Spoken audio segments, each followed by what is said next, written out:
The communicator vibrated and Mag went to take it out at a deserted corner. He got through to Xi. Mr. Mag, that monster indeed came from Underground City. I'll need to report to my superiors before I can ascertain its origin, Xi said, straight to the point. Miss Xi, according to the Norland Continent's rules, I killed this monster. As a spoil of war, it's mine now. Mag smiled. Of course, I can hand this monster's nuclear core to you, so that you can bring it back. As an exchange, you need to give me a new nuclear core. After a moment of silence, Xi said faintly, Mr. Mag is indeed a businessman. I've got rid of a trespasser whose strength was close to an extraordinaire for you guys, and prevented the attention and investigation that might arise due to the massacre of the elves. Shouldn't you guys give me some reward? Mag continued on. The observer's duty doesn't include arresting trespassers. I only need to report this matter and a law enforcement team will handle it. The rest of it has nothing to do with me, Xi replied calmly. Then you are really true to your duty. Mag's idea of getting something out of it was crushed. You want a nuclear core. Could it be that you want to repair this mech? Given the Norland Continent's machinery standard, you can't restart it even if you received a nuclear core. You don't have to worry about that. It's awe-inspiring even if I put it in front of my house as a cannon stand. According to the rules, I have to bring it back to Underground City for destruction. Please hand it over to me, Mr. Mag. Xi's voice became more insistent. Ha, that's interesting. That's the rule of your Underground City. It has nothing to do with me. Mag smiled sarcastically. Could it be that your Underground City doesn't resist when a robber comes into your home and then sends him away respectfully after that? After a moment of silence, Xi tried to say as calmly as possible, Mr. Mag, up until this moment, our cooperation has been smooth. However, to ensure the separation and independence of the Norland Continent and Underground City, please cooperate with us. Actually, a question has just popped up in my mind, could Miss Xi please answer me directly? Mag's voice turned cold.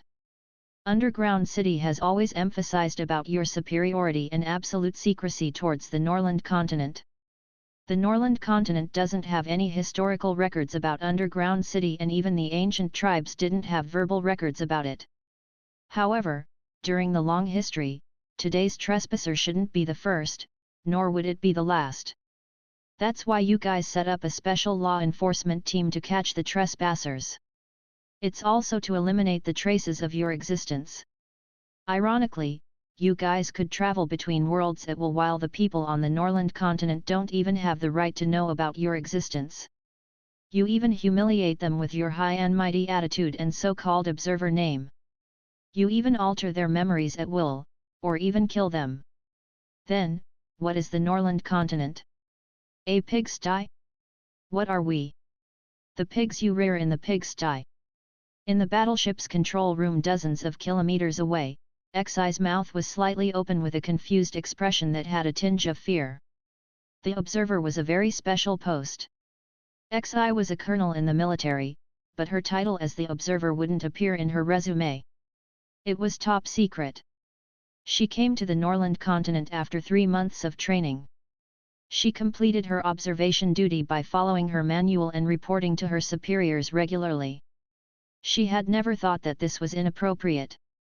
That was only part of her job. She was simply doing her job and completing her mission. However, after Mag asked those questions, she felt a chill up her back after thinking about it seriously. In her service manual, keeping the existence of Underground City a secret was her topmost priority.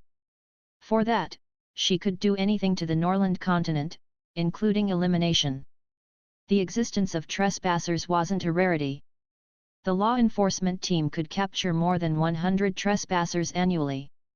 Some of them were wealthy young mistresses like Vicky. Their statuses allowed them to know about the Norland Continent's existence. They used the convenience of their identities to sneak into the Norland Continent, driven by their curiosity.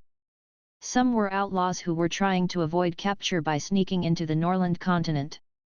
The Norland continent wasn't within the underground city's jurisdiction. As for whether the rich and powerful would come into the Norland continent to commit oppressive crimes with the convenience of their identities, XI wasn't certain. In Underground City, there should be many other people who could do what Vicky did by herself.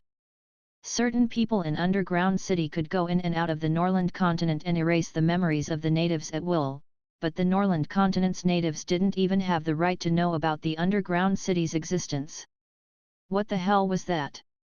A second thought incurred profound fear. XI felt a chill up her back. Seriously? Her iron will that was forged in the army, actually wavered then. She had come to the Norland continent for more than 3 months now. To her, this world was no longer a description in the record, or a string of numbers. This world also had many different races that had their own words, languages, and civilizations. The various races had disputes, but they were also trying hard to coexist in peace.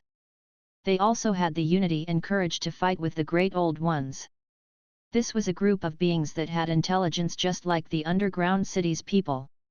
Even though there were discrepancies in their technology and top combat forces, that was all. XI didn't know how to answer Mag's questions. Perhaps, she had already got the answer, but it wasn't the one she wanted. I can't answer that. XI tried to make herself sound as calm as possible. Then, please tell them that the Norland continent is very savage. Monsters like this will perish if they dare to come. Just come if they dare. Mag smiled before hanging up. It's so embarrassing. I lost my composure. I wasn't as calm and collected as I would like to have been. Mag sighed inwardly. The monster that came to snatch the holy infant had already touched Mag's limit. This feeling of being looked down upon and controlled was horrible. However, this was the Norland continent's situation when facing Underground City. On the ice sheets in the north back then, XI's battleship could kill hundreds of thousands of the army of the dead alone, but the Norland continent's various races had to fight with their flesh and blood. There might be many fleets of battleships like XI's in Underground City. There might also be battleships that were even more sophisticated and powerful than XI's. If the Norland continent was to take on Underground City right now, not only were they not the Underground City's match in their top combat power, even the crowd tactic of the common soldiers wouldn't work. After all, one of their remote control mechs almost wiped out all the Elven race's top combat power. Technology is the primary productive force, Mag murmured. He inwardly asked, System, can you give me a technology tree? Host, don't you realize that there is a fault line in Norland continent's history? But Underground City has existed continuously for tens of thousands of years. Meanwhile, some of the races on the Norland continent were still farming and hunting for their survival. The Norland continent's chronicle that was widely known, wasn't long actually. The time span was less than 10,000 years and most of them were records of the wars between the various races. And it was a complete blank before that time. However, Mag had collected many ancient books and some of them that were engraved in jade had a time span that was far longer than 10,000 years. 10,000 years ago, the Norland continent had a civilization that was far more advanced than the current civilization. Then, this civilization disappeared, as though it was being wiped away. All the races on the Norland continent entered in the most primitive, reproduction, growth, and expedition, just like the beginning of another cycle. Mag was once puzzled over why that situation happened for a while. Later, he blamed it on the civilization self-imploding after it reached a certain degree of advancement, causing everything to restart. The appearance and disappearance of advanced civilizations with any records weren't rare on Earth either. For example, the Maya civilization, Sangzingdui and ancient Egypt. Hence, Mag didn't think it was rare for it to happen on the Norland continent. However, what if Underground City was added into this cycle? Although there wasn't any evidence to indicate that Underground City was the cause of the disappearance of the former Norland continent's civilization, the presence of a conspiracy could be felt strongly with just a simple association. And the gods that the various races prayed to, didn't enter into the spiritual realm. They seemed to be forced into hiding or lived a parasitical existence before choosing to reincarnate at an appropriate time. What happened back then? What forced the powerhouses, who were already gods, into such a disheveled state? Looks like I have to find a chance to go to Underground City. I should be able to get more useful information there, Mag thought. Kiddo didn't have her past life's memory and he couldn't forget about the mumbling little ones. He still had to come up with a solution himself. Mag and the ladies worked till the evening before bidding farewell to Sally and preparing to return to Chaos City. I appreciate all your help today. I failed to entertain you guys properly due to that incident. I'm really sorry for that, Sally said to all of them apologetically. It's fine. We didn't do much either. Mia shook her head and smilingly said, "Come and find us at the restaurant when you are done here. Boss will cook delicious food for you." Him. Father knows how to make many dishes now. Amy chimed in. Yes. I will visit all of you again. Sally nodded. The frost dragon took off and returned to Chaos City. Amy curiously asked Mag, "Father, is that little sister transformed from a tree?" Little sister, cute." Kiddo stumbled into Mag's arms and gave him an adorable smile. "It seems so." Mag nodded smilingly. He didn't know how Irina was going to bring up that child either. A baby was the hardest to care for. She had to be carried whenever she was awake. She couldn't be left alone. Do you think that the child, whom the elves used their queen and high priestess to exchange with, is the goddess of life?" Camilla suddenly asked. Mag gave her a side glance. So, this woman with a big chest wasn't that stupid. There are no gods in this world. If we have to say there is one, the person that is closer to being a god will be Alex, and not that newborn child. Elizabeth's cool voice came from below, expressing a different opinion. Mag nodded slightly. He loved to hear such words. The argument about the gods didn't reach a consensus in the restaurant.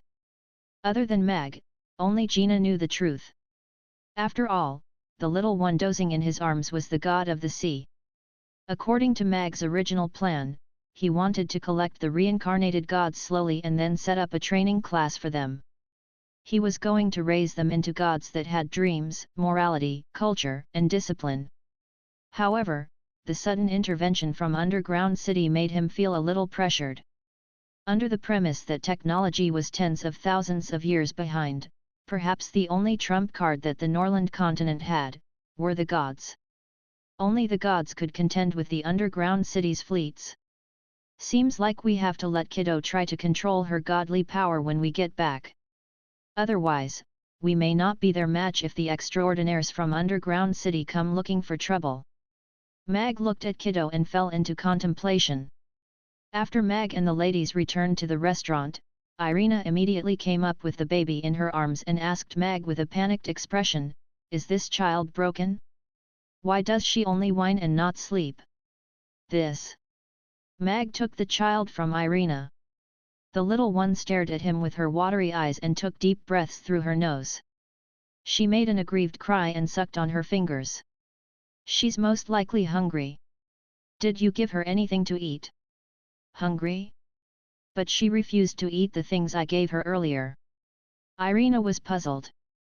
"What did you give her?" "Elves' favorite nuts and pine nuts," Irina answered. "Look at this little one, she doesn't even have teeth, so how is she going to eat the pine nuts?" Mag rolled his eyes. The queen was really carefree to have put this child in Irina's care. "Really? I remember I grew up eating nuts." Irina frowned and pondered. "I'll go get the sheep's milk." Gina quickly strode to the kitchen. Little sister, you are so cute." Amy came over with a stool. She climbed onto the stool and looked at the little one in Mag's arms smilingly. "I want to see the little sister too." Kiddo, who had just woken up from her nap, crawled up Mag's thighs. "She's really cute up close, and she does look a little like Amy. She's so adorable." Her big watery eyes look like they are able to cry for a long time. All the maidens crowded over to look at the little one in Mag's arms with glowing eyes. The little one wasn't afraid of them. She blinked and sized them up, but she always kept an eye on Irina, as though she was afraid that she would leave. "Princess, are you all right?" Firis came to Irina and looked at her with a worried expression. The princess must be very sad that Her Majesty had passed away. "Don't worry, Bean Sprout. I'm fine." Irina shook her head with a smile and flicked her finger at Firis's forehead. "Listen." Snap. Ow. Firis covered her forehead with tears in her eyes. Her forehead hurt. However, the princess seemed to be much better. "Yes, for now. But, we have to feed her once every few hours. We can't do it according to our 3 meals a day standard." Mag nodded. "It's so troublesome." Irina frowned and her gaze landed on Firis. "Bean Sprout, the duty of feeding her will be yours." "Me?" Firis was stunned before showing an enthusiastic expression. "Yes. I'll definitely take great care of her." In order to take care of the little mistress in the past, she had learned a lot of knowledge on the care of children. However, she hadn't met the little mistress till now, so she had learned all the theories for nothing. Now, the princess was handing this little cutie to her. She was putting great trust in her. It was also a test for her.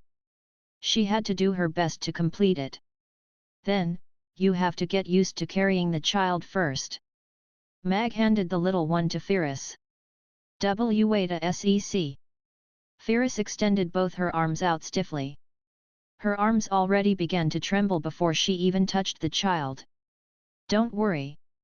Children are very cute, but you have to be gentle."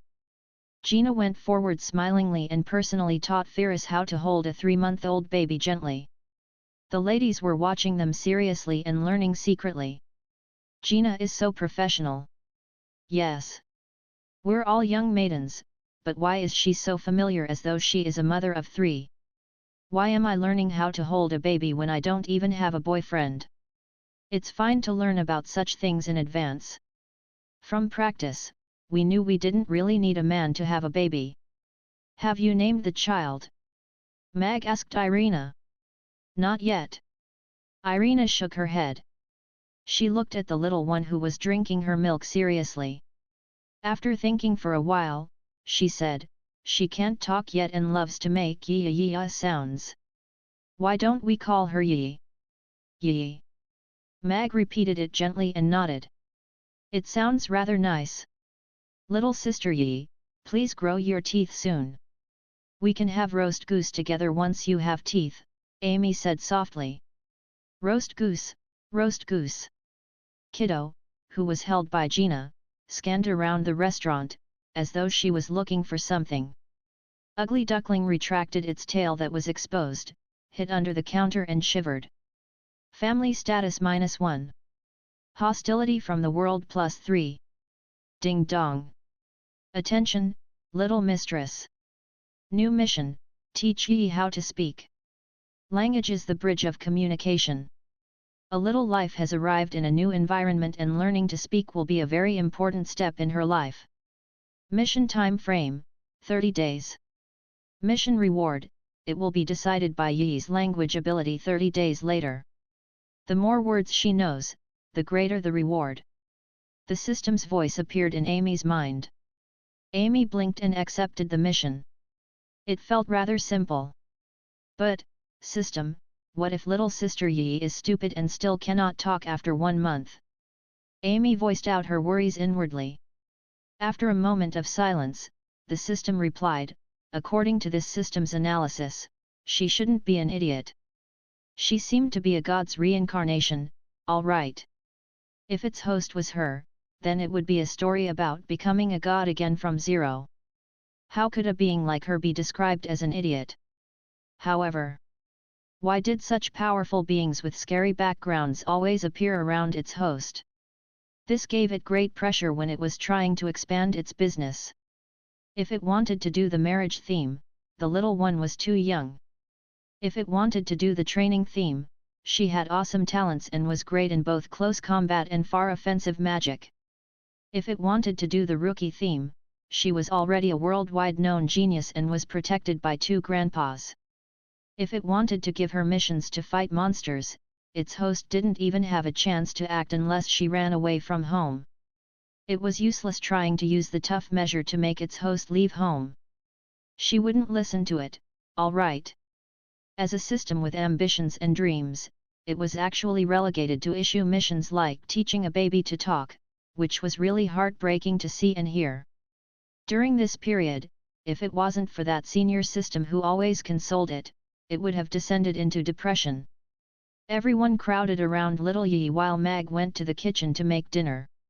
"Oh yes, where's Lady Boss? We didn't see her today." Yabimiya asked curiously. "Yes. She asked us to go watch the conferring ceremony, but why didn't she go?" Camilla also asked Mag. "Oh, she was held up with something. She'll only return in a few days' time." Mag looked rather calm, as he said what he had prepared in advance. "Oh yes. I heard your wife is back. Will I cause trouble for you if I come to eat here?" Irina asked Mag smilingly. Mag cast a glance at her. An unplanned conversation like this would cause trouble for him, all right? "It's fine. As long as you don't come when my wife is at home," Mag replied. "Oh, really?" Irina raised her eyebrows slightly and revealed a dangerous smile. "Then, can I leave little Yi here with you?" Everyone put down their chopsticks and stared at Irina and Mag with shock. Mag was taken aback. He flicked a look at Yi, who was sleeping cozily in the cradle at the side, and shook his head in rejection. "No, we can't do that. We already have 3 girls at home. We can't afford to have any more children." "Is it that you can't afford to, or you don't dare to?" Irina asked him. "I can't afford and don't dare to as well," Mag said honestly. "I'll let Bean Sprout live here too. You just need to direct her." Irina gave in. "Both of us have never raised a child before, what if we damage her? At least, Gina can help to direct you at your place." This. Mag had a difficult expression. "I think it's workable. I will help take care of little Yi," Gina said with a smile. It's indeed a little tough for Firas to take care of her alone. Everyone suddenly realized that Irina was going to sponge on them. She was going to let Boss and Gina help take care of Yi. Since Gina already said so, we'll let Firas and Yi stay in the restaurant for some time. Mag agreed with a difficult expression before secretly giving Irina a thumbs up. She was indeed his wife. Her on-the-spot adaptability was so great. She managed to place the child in the restaurant so properly. Shirley flicked a glance at Mag and then at Irina before lowering her head to eat her dinner. Looking at it now, all the areas that she thought were weird before, were no longer weird now. However, it still felt weird to watch Alex, who had just slaughtered a monster that was above 10th tier, and Princess Irina put on an act here. However, fortunately, the conclusion of this news was, Alex arrived at the critical moment and killed the monster. Darn it! He got to it again. Rankster, who was sitting on the frost throne, shattered the info jade stone in his hand with a smile. "We need to talk to Alex and Irina about this matter. Where did such a powerful monster come from and what was its motive? We need to find out more about them," Douglas said with a grave expression. All the Frost Dragon's elders agreed with a worried expression. The Elven Queen and Helena were both top powerhouses who had experienced the racial war. They were also the leaders of the Elves in the past hundreds of years. Their deaths weren't just a huge matter within the Elven race, it was also a huge matter in the entire Norland continent. Rankster said in a low voice, "I'll go to Chaos City personally." Chaos City, the City Lord's castle's meeting room. "How's the situation in the Elven race now?" Michael asked Roland solemnly. "It's still stable overall. The new queen had grasped control of the Wind Forest before her ascension. Currently, the borders are already sealed and the Wind Forest has entered into a state of emergency, Roy answered and passed the info to Michael at the same time. Irina's support for the new queen has greatly stabilized the elven race. Michael scanned through it quickly before lamenting. I didn't expect Helena to let go at the end. It wasn't an easy decision for her. After the elven race's situation stabilized, perhaps we can consider building a railroad to Wind Forest now, Roland smilingly said. The Demon Islands, the Abyss. It's a rare period of weakness for the elven race. It's a pity that we have already signed the peace accord and there's Alex, that nosy fellow, otherwise, our unaccomplished deed back then would have a chance. Both the Elven Queen and Helena that witch are dead. It's indeed a rare chance. What a pity! What a pity! In the Elves' legends, they will turn into a leaf on the Tree of Life after they die. Now that the Tree of Life is gone, what do you think they will turn into? On the balcony, Irina gazed at the starry sky with a row of finished wine bottles next to her and softly asked this question. Mag thought for a moment. He really couldn't say something like turning into stars to Irina, so after a moment of silence, he said, perhaps some elves don't leave even after they die. They may continue to protect that forest and their people. Irina turned around to look at him with indignation on her slightly flushed face. They were already tired enough when they were alive. Can't we let them relax after they die? Mag was speechless.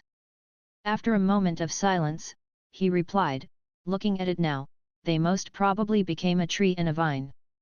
You also think that they have turned into a tree and a vine? Irina smiled.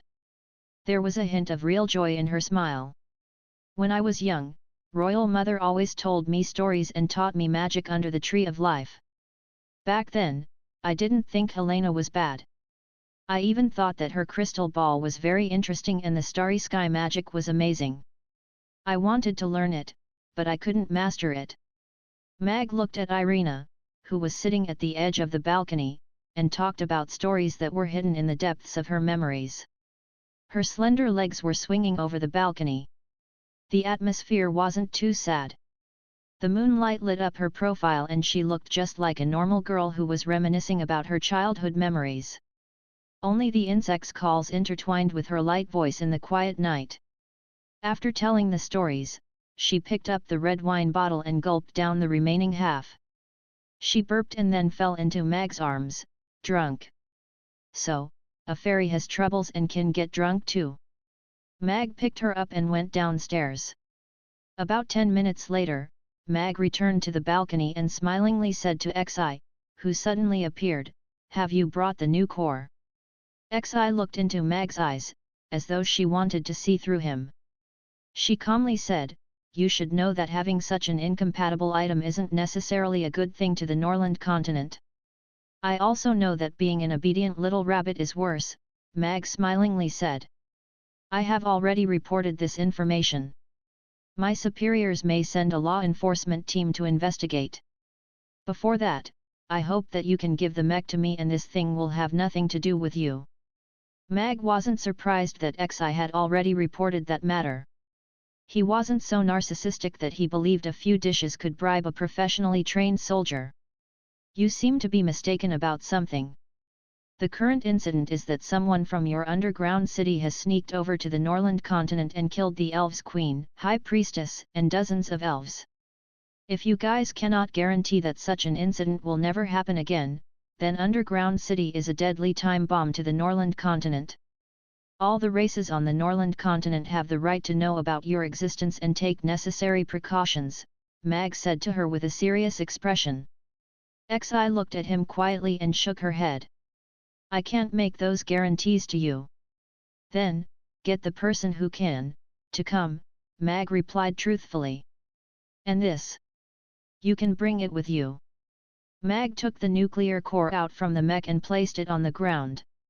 Xi took out a storage box to store the nuclear core and turned to leave. "Do you want to have a drink before you go?" Mag's voice came from behind her back. Xi's footsteps obviously faltered before continuing to walk ahead. "There is red braised pork stewing in the pot. Seems like I have to eat it alone," Mag faintly said. Xi turned around and said to him, "You know that you're not able to get me drunk. Only a bad man will want to get a woman drunk. I have a wife and children. I won't do such a thing." Mag waved his hands. A yellow earthenware stove with red charcoal burning. The red braised pork was stewing in an earthenware pot. 2 plates of cold dishes, a big jug of beer and 2 people sitting across from each other. Mag looked at Xi, who was munching on the red braised pork and had finished a bowl of rice shortly, and smilingly said, "You never had such delicious meat in Underground City before." Xi put down her bowl gracefully and said to Mag, "Underground City also has a rich and unique cuisine." When someone doesn't answer the question, it means that the question has hit the bullseye, Mag said with a smile. Xi scooped another bowl of rice for herself and continued to eat. She didn't intend to answer Mag's question. "I say, did you deliberately not eat dinner before you came to the restaurant? Did you already decide to have your dinner here?" Mag suddenly realized a very serious problem. "You invited me for dinner," Xi answered faintly. "How can the people now sound so righteous when they are freeloading on others?" Mag shook his head and sighed. "Is it good?" Mag asked with a smile. "Not bad."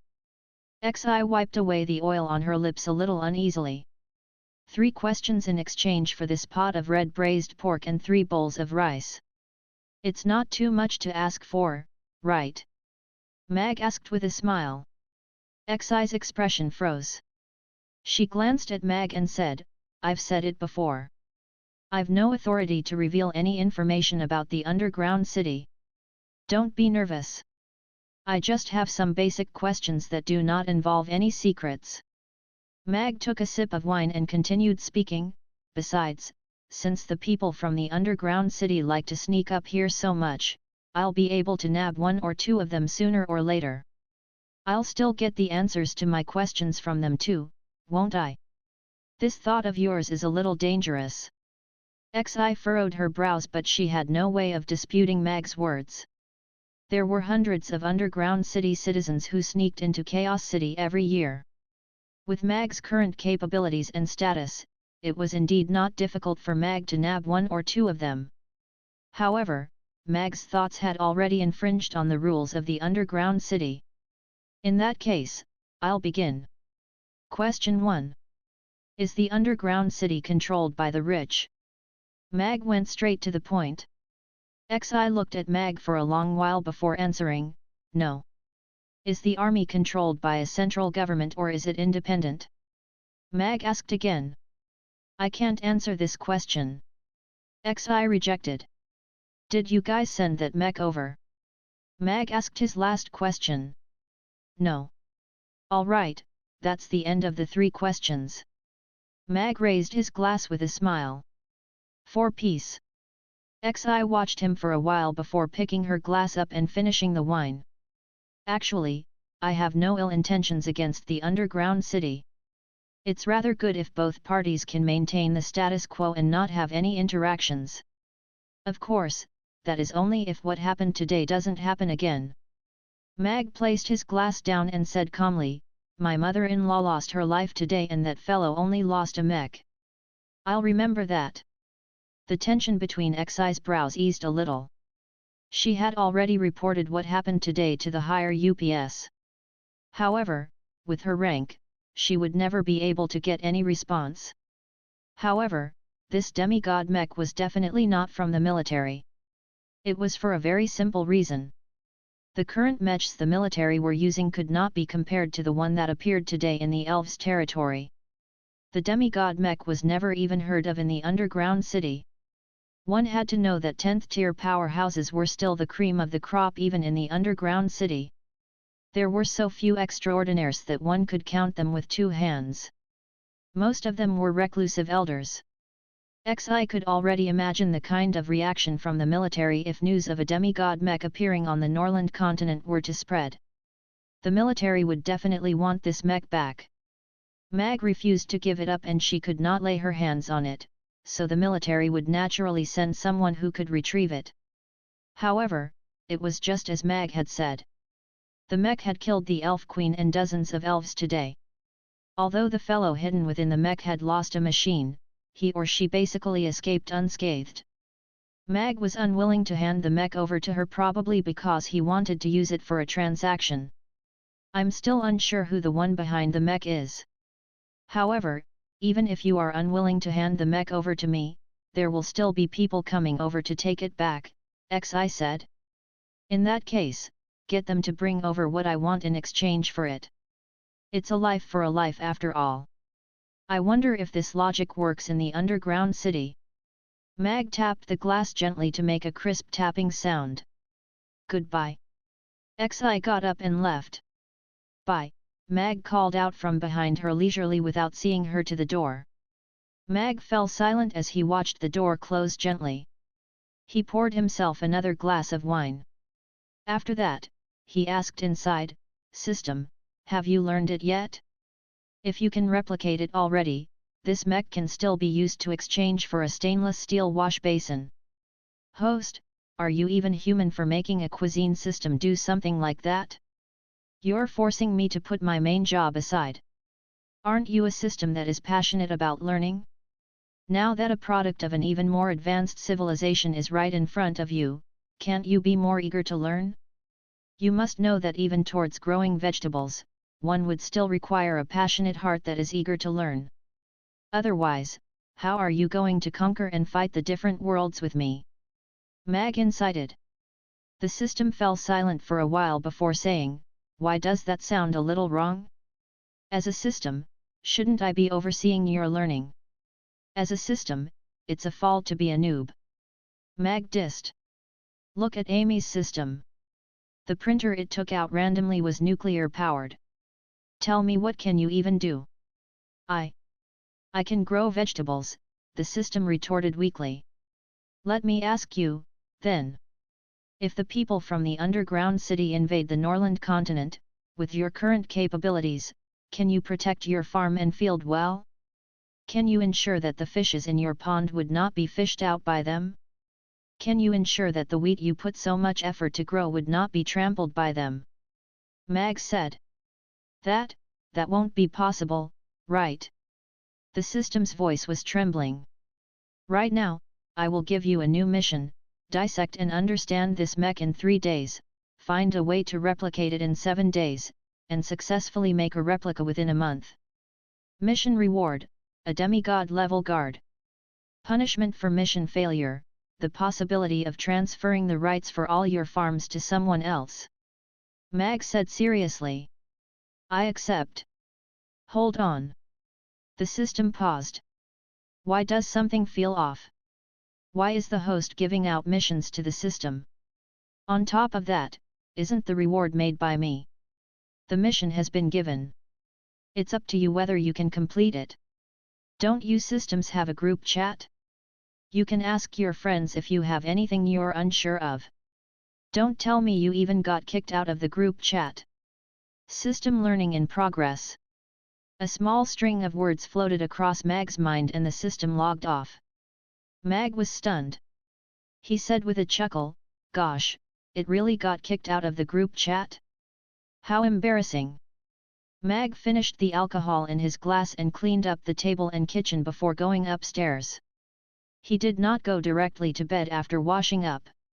Instead, Mag went to the study room and took out Annie's hand-drawn Miss Black Cat. A man would not be able to earn the money he did not know he could earn and would not be able to tell the stories he did not know. Vicky came from the underground city and is a young mistress from a wealthy family. On top of that, she definitely had some connection with the military. That was why she could own a battleship and even know how to operate a mech. Therefore, Mag decided to study the Miss Black Cat that Vicky created. Perhaps the structure of the underground city was hidden within the story. Male superiority, arranged marriage, career setback. Of course, such a story was very common on Earth, but it was very new and groundbreaking on the Norland continent. That was why the opera and picture book were so successful. While the society that Vicky described in this story had some of Rodu's culture, it also had something very different from this world if one took a closer look. In Miss Black Cat, one could obviously sense the powerful strength of family.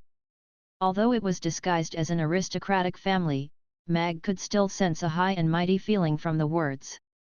It felt more like a power that was hidden behind the politics, like the plutocrats from a certain kimchi land. One could see part of Vicky's family's influence and power from it too. She was indeed a young mistress.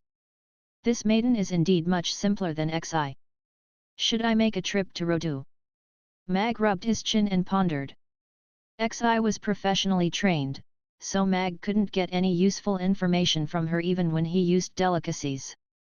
However, Vicky was different. Although the girl was smart, she wasn't a bore like Xi. Moreover, there might be another personality within her. Even though he hadn't interacted with that personality formally, it might be a point of breakthrough. The military forces weren't mentioned in Miss Black Cat, so it was hard for Mag to deduce if the plutocrats had control over the military. Many people must have lost sleep last night, right? Mag wiped away the relationship spectrums on the blackboard and left the room. Marshal, the Mex Corps' analysis report is already out. The Corps didn't come from the military and it also doesn't belong to the 5 big companies. Its technology is 1 generation ahead of the Corps, which the military is already using now. In the Big 5, it also belonged to the 132nd generation, which is still under development. Its current information was limited. A staff member walked into the office and handed the scroll tablet to Ferdinand, who was sitting behind the desk. Ferdinand read through the information before saying with a frown, "We can't locate the source? And, we can't resolve it, either. That nuclear core has a self-detonation setting, but it was destroyed by an unknown external force.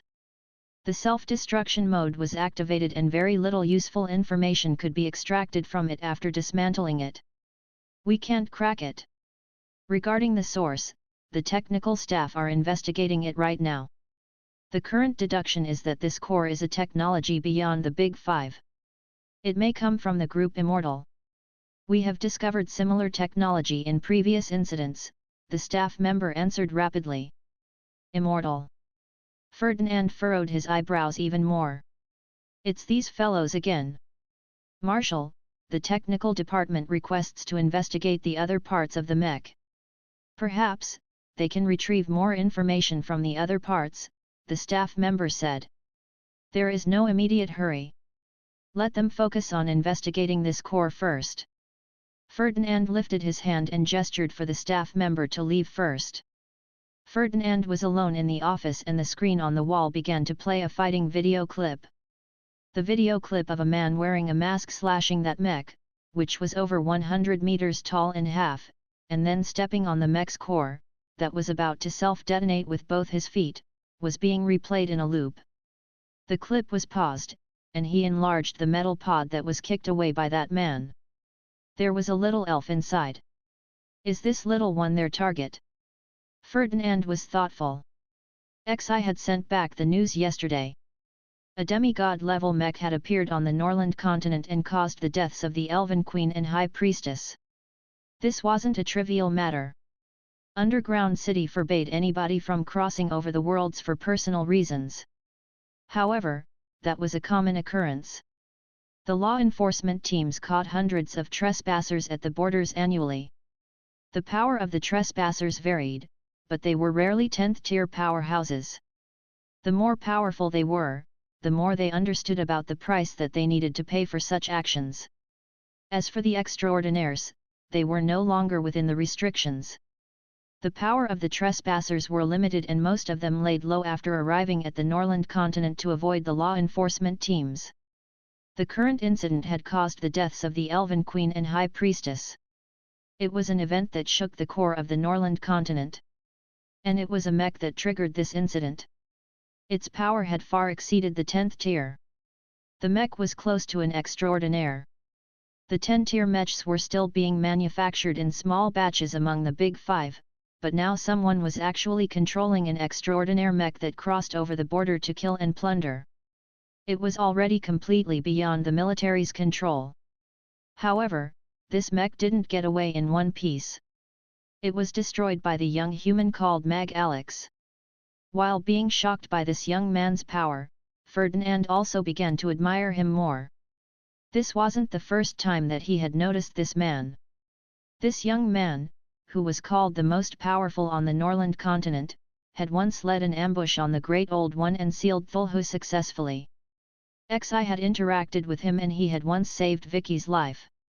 Strictly speaking, he owed him a favor. He should be one of the few beings on the Norland continent who knew about the existence of Underground City.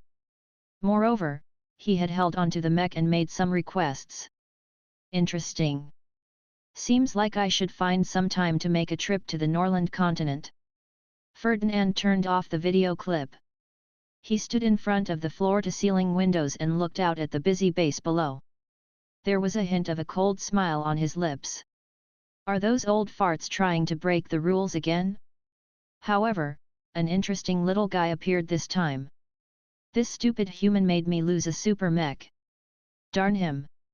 In an ancient dark hall, a low and hoarse voice echoed in the empty hall. A giant black stone pillar was standing at the end of the hall. Ancient runes filled the stone pillar.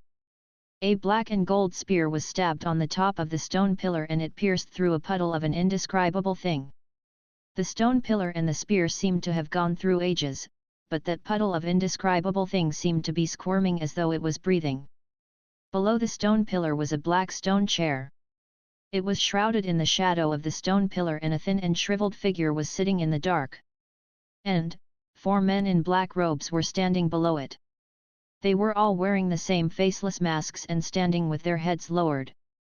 "Kill him and retrieve the holy infant," someone said in the dark again. "Yes." One of them stepped out silently before disappearing in the hall instantly. "Master, the military is investigating the mech's origins now. Do we need to suppress this matter?" a faceless man asked in a low voice. "Forget it. Since Ferdinand already knows about this, then we can't suppress it any longer. Let him investigate. I want to see what he can find." Chapter 2407 ERM. You weren't asleep last night? What brings the city lord here so early? The restaurant isn't open for business yet, Mag said as he opened the door smilingly. Boss Mag should know why I am here so early in the morning. Michael was also looking at Mag smilingly. Why don't you invite me in? Please come in. Mag stepped to the side and he closed the door after Michael came in. Michael got straight to the point and asked Mag, I think Boss Mag must have heard about what happened at the Elves forest. I wonder what you think about it. Mag knew that Michael had already guessed his identity, but he was a clever man and didn't want to expose him. Hence, they all continued to put on a show. Currently, I have no idea yet, but it should have to do with the Great Old Ones, Mag said. Mag wasn't prepared to let someone else know about Underground City. After all, Mag was waiting for the attitude of the person behind XI before things turned ugly. There couldn't only be one kind of voice in this world. They deliberately cut off the two worlds' interaction and hid Underground City. They controlled and arrested the trespassers, which meant their leader deliberately didn't want the two worlds to collide and interact. The deaths of the Elven Queen and Helena were a huge shock to all the races, but we know nothing about our opponent. Michael looked at Mag. If it wasn't a Great Old One, who else has such powerful strength? Perhaps, some unknown powerful beings, which we don't know of, have long existed on the Norland continent.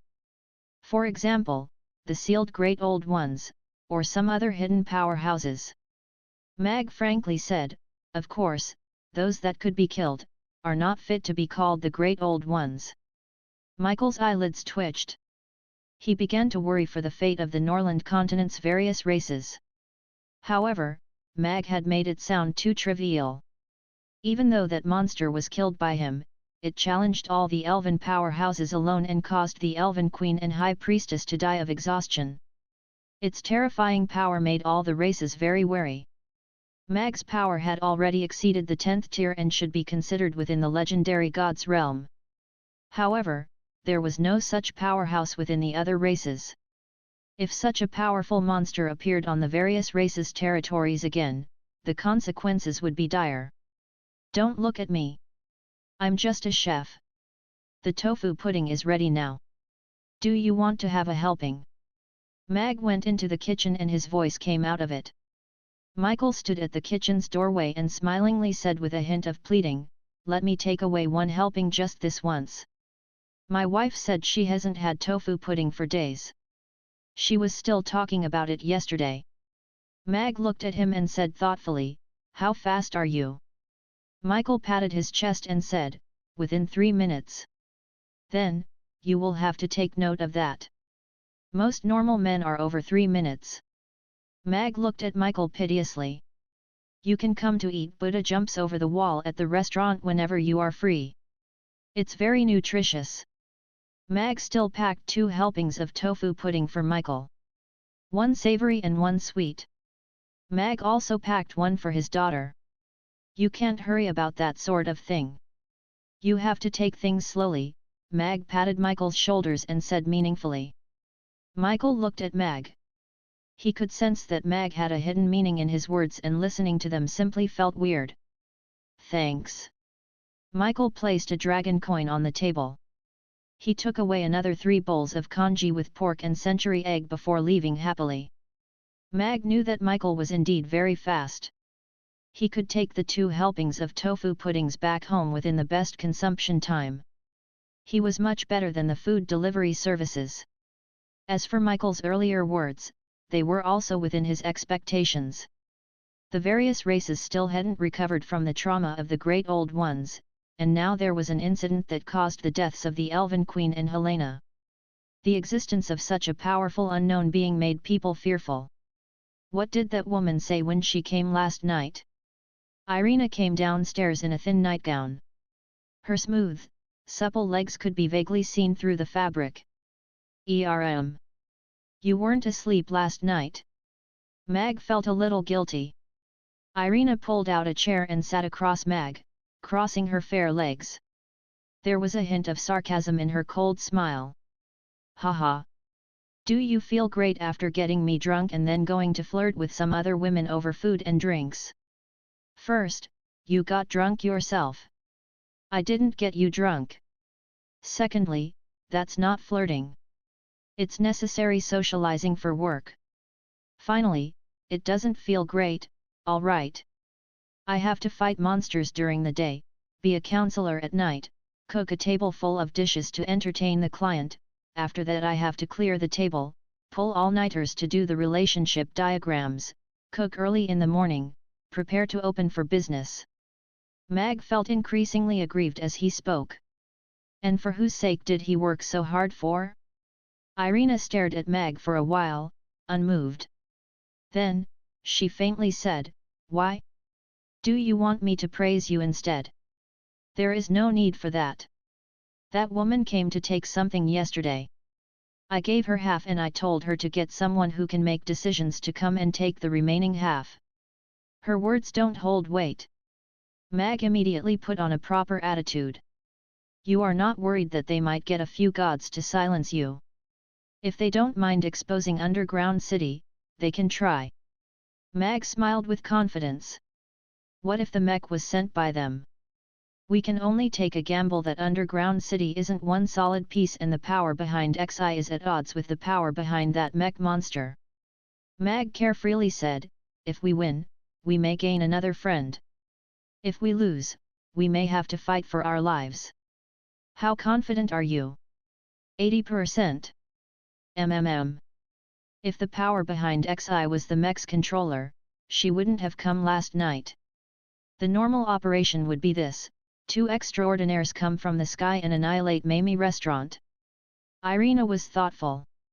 Given her smart brains, she quickly understood the rationale behind it. "So, you took a gamble with our lives last night?" "I borrowed the trident from Kiddo last night and stuck it on the rooftop. It can at least divert the lightning and so we would still have a fighting chance," Mag said honestly.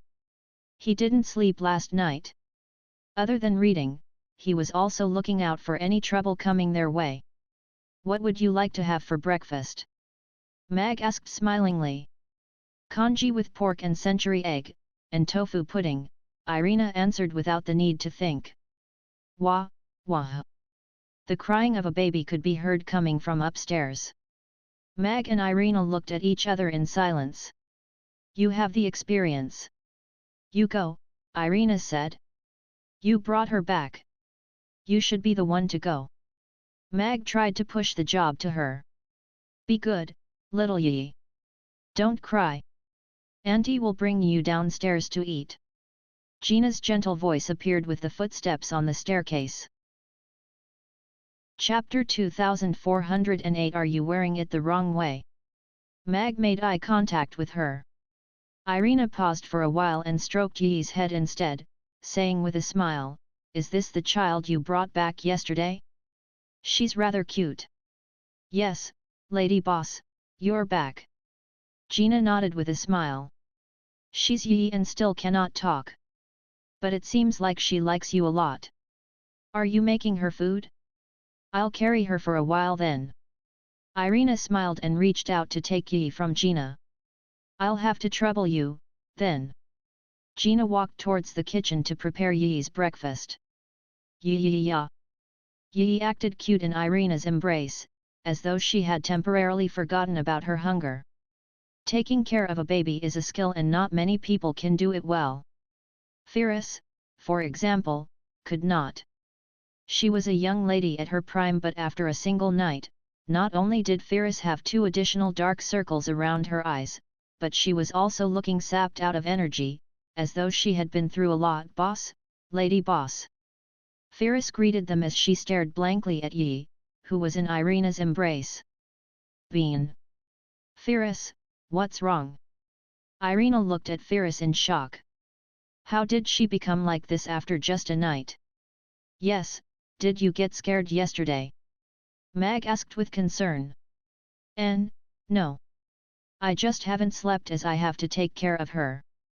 Firas shook her head. After that, Firas even reminded her, you have to be very careful when holding her. Her body is very soft and she will get hurt easily. Does Yi kick up a ruckus when she sleeps at night? Mag asked in shock. There were certain children who were quite a chore to take care of at night. No, she woke up once last night and after drinking the goat's milk prepared by big sister Gina, she fell back asleep immediately and only woke up in the morning. She slept very well. Firas shook her head. Why were you keeping watch over her all night, then? Irina laughed. I was worried she would flip over and fall to the ground. Her Highness told me to take good care of her. Firas said embarrassedly with a blush. Firas must have been too nervous since it was her first time taking care of a child. I've actually set up a protective spell formation around her cot so even if Yi woke up in the middle of the night, she would not roll off the bed. Gina walked out of the kitchen with a milk bottle in her hand and passed it to Yi. The little one hugged the milk bottle and started sucking on it, enjoying her meal. Firas is very responsible. Gina looked at Firas with a smile and said apologetically, but it's too hard on you to take care of a baby like that. You should still sleep. The little ones sleep very well so as long as their stomachs are filled, you don't have to worry about them. I'll take note next time. Firas nodded embarrassedly. Firas, go have something to eat first then go back upstairs to catch some sleep. I'll do the ingredients preparations for the morning. Mag scooped up a bowl of tofu pudding for Firas. You'll be more energized after a rest. It's all right, boss. I can finish my work. Firas looked at Yi and said, besides, I still have to take care of little Yi. All right, you should go and get some sleep. I have nothing to do in the morning anyway. You can leave the child to me. She seems to like me a lot too, Irina told Firas. You can't take good care of anyone in this state. Firas felt some sort of familiarity with the lady boss and nodded obediently. After having her breakfast, Firas went upstairs to catch up on her lost sleep. Yi placed her milk bottle down with satisfaction after finishing 2 bottles of goat's milk and lazed comfortably in Irina's arms. There is so much good food. Can't she eat any of them? Irina asked Gina. Goat's milk might be good, but it could never compare to Mag's delicacies. Yi is still very young. She's just a 3 to 5 month old infant and she only has 3 baby teeth. There is a lot of food she cannot digest very well yet. Therefore, it's better that she sticks with goat's milk for now, Gina explained to Irina. When she grows up a little more, we can give her some food, but not the kind that we eat. They are too flavorful, so we have to make the food especially for her. Irina nodded thoughtfully and looked at Gina with respect. Gina, you're so knowledgeable. It was actually so difficult to raise a child. She could not help but look at Mag with a gentle gaze. Mag smiled. Actually, he did not know much about raising a child either. Where's Kiddo? Isn't she awake yet? Mag asked Gina. She should be waking up soon. But she has now learned how to dress and wash herself on her own, so she can come down by herself, Gina said. Mummy, my throat feels uncomfortable. Kiddo ran downstairs as she told Gina. Are you ill? Gina put her hand on Kiddo's forehead anxiously. She then made Kiddo open her mouth for her to take a look. Kiddo's throat did not look swollen or red. Should I try using my healing magic? Irina asked. I think she's wearing her shirt the wrong way around, Mag said calmly after observing for a while. The restaurant fell silent before laughter erupted. Kiddo was wearing a flowery sweater today and its front and back looked similar. However, upon closer inspection, one could tell that she had indeed worn it the wrong way around. That was why she felt her throat was uncomfortable. Look at you, I told you to make sure you differentiate the front from the back. How can you just put it over your head without making sure, Gina said with a smile as she helped Kiddo wear the sweater correctly. Kiddo pushed her head out from the neck hole after some effort and stuck her tongue out at Mag.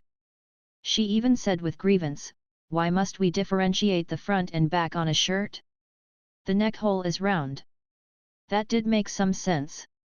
Yi, come play with me. The little one set her eyes on Yi after wearing her sweater correctly. Yi looked at Kiddo for a while and did not move. She did not seem too willing. Come down, we can ride on the big cat together. Kiddo grabbed Ugly Duckling, who was passing by, and swung her leg over to sit on top of Ugly Duckling. Ugly Duckling paused. It turned to look at Kiddo but did not dare to refute. Yi's eyes lit up immediately upon seeing Ugly Duckling. She waved her little hands and cooed, looking as though she wanted to get down immediately. All right, go on down if you want to play. Irina placed Yi on the floor. Elf babies were not as fragile as human babies. Their bodies might be soft but they had no issue crawling around. The restaurant had not opened yet and the floor was cleaned with magic last night, so it is currently the cleanest playground for the children. Chapter 2409 I Can Do It Too. Ugly Duckling, don't move. Kiddo warned as she patted its head gently. Ugly Duckling stopped stepping back immediately and did not move. Yi started crawling very slowly and even stumbled twice. However, the little one was not a crybaby. She picked herself up and continued crawling forward. As she slowly mastered the technique of crawling, she started to crawl faster. Very quickly, Yi reached Ugly Duckling. Although Ugly Duckling was not even a year old, it was still a head taller than Yi, who was crawling on the floor. Yi looked up at Ugly Duckling and smiled adorably. She could not free up her hands that were supporting her, so she inched her face over to caress Ugly Duckling's plump face gently. After that, she let out a cackling laugh. Ugly Duckling, Omega Omega. How is this little one so cute? She's a gentle one. Gina looked at Yi with a smile. It's her nature. Irina smiled too. Yi. Yi chased Ugly Duckling and Kiddo around and they had a whale of a time. Wow, has little Yi learned to climb already? Amy walked down the stairs while she rubbed her tired eyes. She looked at Yi, who was grabbing onto a table leg and was about to climb up. She even learned kiddos' climbing skills. Yi heard Amy's voice and turned to look. She immediately let go of the table leg and turned to crawl towards Amy. After that, she looked up and called out, "Yi-ya." Amy bent over and picked Yi up. She kissed her on her cheek and said, "Little Yi, call me big sister." Yi looked at Amy with her azure blue eyes as she called out, "Yi-ya." "It's big sister, not Yi-ya." Amy corrected her. "Yi-ya," Yi called out again. "All right, whatever floats your boat." Amy caressed her head. After breakfast, Mag sent Amy to school on his bicycle. "Father, will little Yi be staying in our house from now on?" Amy asked. There are baddies who are trying to catch her, so we have to protect Yi well," Mag said with a smile. "Is it a badda like the giant monster from the last time?" Amy looked frightened. "Yes. The baddie is very powerful, so we have to be extra careful." "No worries. I'll become even more powerful. Then, I'll be able to protect everyone just like father," Amy said seriously. "In that case, you must learn well." Mag parked his bicycle outside Chaos School and waved goodbye to Amy, who skipped in happily. Krasu's magic rooms had yet to be shifted over to Hope School, so even though Amy was a Hope School student, she would still have to attend classes at Chaos School. "Master!" Amy shouted loudly the moment she arrived outside the magic room. The door to the magic room opened gradually. Krasu was standing at the door. He first did a check over Amy to ensure that the little one was not injured and saw that she had even improved in her magical abilities, before smiling broadly. "What goodies did you bring for me today?" "I brought rainbow fried rice and congee with pork and century egg." Amy passed him the food. "Good girl." Krasu received the food from Amy's hands. However, he did not dig right in. Instead, he closed the door to the magic room and asked Amy with a smile, "Amy baby, did you watch the Elf Queen's coronation yesterday?" "Yes, yes. Big sister Sally became the Elf Queen," Amy said with a nod. "In that case, did you see a terrifying monster?" "Yes. It was a giant spider standing hundreds of meters tall, just like a giant dragon. It was horrifying. The elves could not defeat it." Amy nodded with a frightened expression. "What happened next?"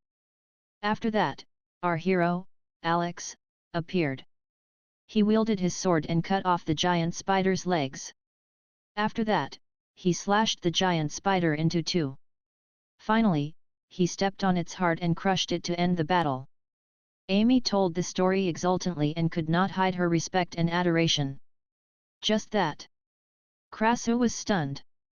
He had heard about what happened at the Elves yesterday.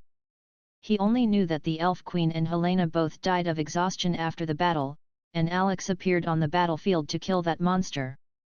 However, based on Amy's description, that monster that had broken through the Elves' powerhouse defense line was killed by Alex in 2 blows and a kick. The Elves were not a weak race and the Elf Queen and Helena were no pushovers either. That showed how formidable that monster was. However, its capabilities were different from that of the devil. At least it was something Alex could kill. This also proved that Alex had gotten even stronger compared to when he was on the ice sheets. Master, if you were there, could you have defeated the monster?" Amy looked at him as she asked expectantly. Of course. Of course I could have defeated it." Krasu did not seem too confident. However, he still patted his chest and said, "A monster like that can be killed with just a fireball and a whack by me. He can lose anything but definitely not his image in front of his prized disciple." "Really?"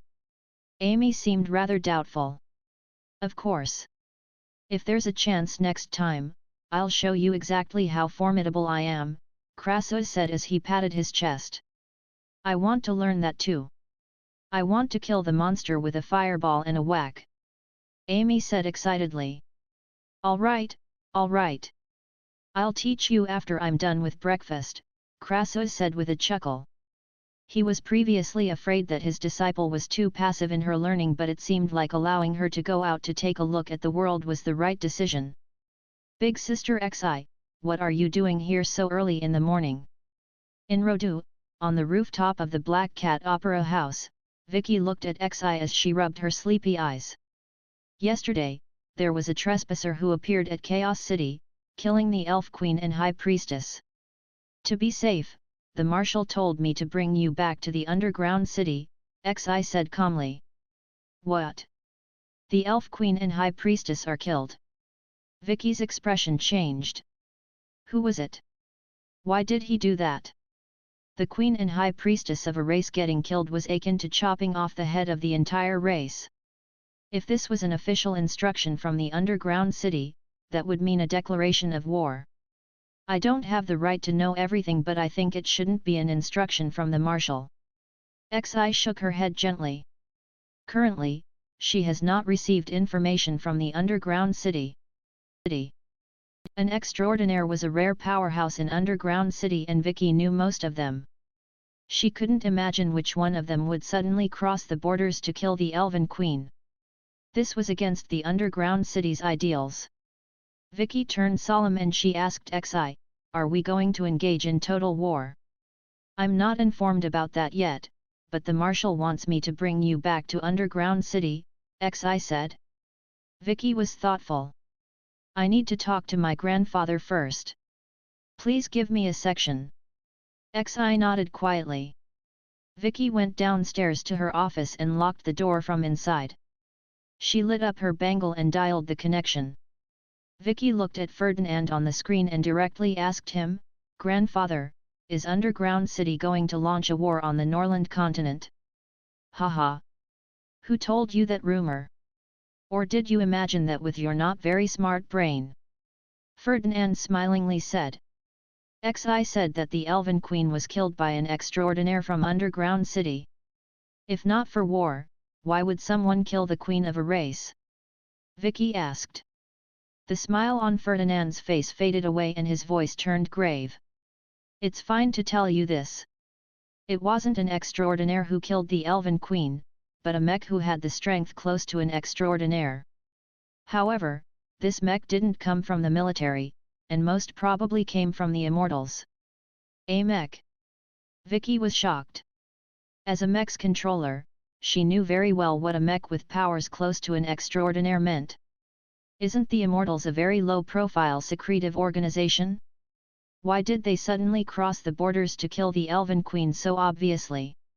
Are they trying to cause a war between the two worlds? This matter is still under investigation and still under control. Currently, the possibility of a war erupting between the two worlds isn't big. Ferdinand shook his head. I intend to go to the Norland continent personally. You're coming to the Norland continent personally? Vicky was shocked. She looked around before saying, then, I'm not returning to Underground City first. I'll be your guide when you arrive at the Norland continent. I'll bring you around to eat all the good food and play with all the fun stuff. Do you really like the Norland continent that much? Ferdinand asked smilingly. I have already deemed the Norland continent as my second homeland. The people here are also very adorable. Anyway, I don't want a war to break out between the Norland continent and Underground City. That will be horrible. Vicky looked at Ferdinand sincerely. She knew very well that, as the chief commander of the Underground City's military, her grandfather had absolute control of the military and could make the decisions. After thinking for a moment, Ferdinand said, fine, you will stay on the Norland continent for the time being. You will return to Underground City with me later. The conversation ended and Vicky looked much more relieved. Since it wasn't the military that launched the attack and since grandfather was going to come to the Norland continent personally, it meant that the possibility of a war breaking out between the worlds was low. Vicky only had a limited understanding of the Immortals that were causing trouble. She only knew that it was a mysterious and powerful organization. Apparently, it was intricately connected to some ancient plutocrats and families. However, different from those evil organizations, the Immortals had never organized riots or terror attacks, so they were never on the military's wanted list. She didn't expect this mysterious organization to suddenly cross the borders to kill the Elven Queen. Furthermore, they were using a mech that was close to an extraordinaire's level. One had to know that the number of 10th tier mechs in the military was very limited, and an extraordinaire level mech was still just a concept. Its research and development had been at a standstill for thousands of years. Did this mean that the Immortals' mech technology was above the military's? This was a very dangerous signal. The extraordinaire mechs had a terrifying potential. If they could be produced in bulk and were beyond control, dangerous events could happen at any time. However, instead of staying back in Underground City and investigating the Immortals, what was Grandfather going to do by coming to the Norland continent so suddenly? Vicky returned to the rooftop and walked towards Xi, who was standing at the edge of the roof. Grandfather has agreed to let me stay in Rodu. I have already received my orders. Xi nodded. Vicky asked Xi suddenly, tell me, what's the possibility of a war breaking out between the worlds?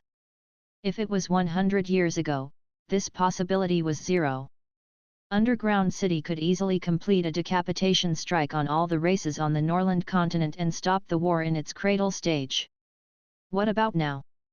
The Norland continent has an extraordinaire now. He has just assembled all the races on the Norland continent and sealed a great old one. He has an extremely high prestige and charisma, and he understands Underground City and is wary of us. Xi had a complicated expression. The death of the Elven Queen was enough to make him prepare for a war between the two worlds. Alex. He was at the Elves' coronation and he killed that mech right there and then. It's indeed him. Stars sparkled in Vicky's eyes.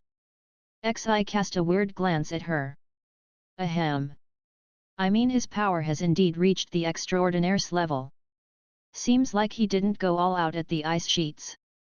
No, his power is growing and he's still getting stronger. Xi lamented. And, he's only 30 years old.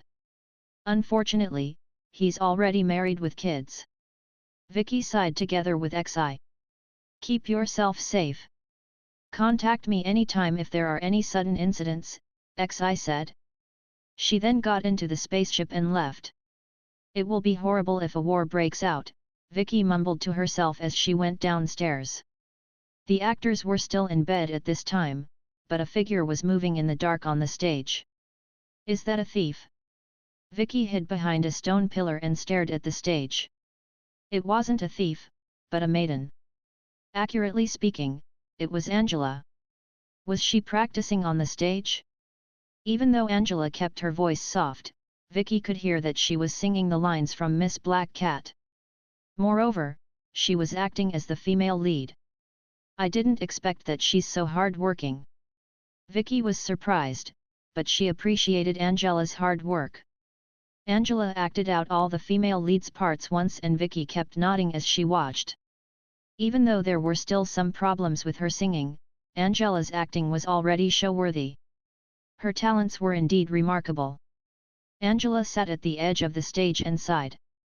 Sigh, when can I go back? The food here is horrible. If not for the pretty maestro, I wouldn't have stayed on. I did it thrice. I was successful once, but the taste was still too sour. Then, you have to put less vinegar and only add the oil in after the pot is hot. In this case, they won't stick to the pot.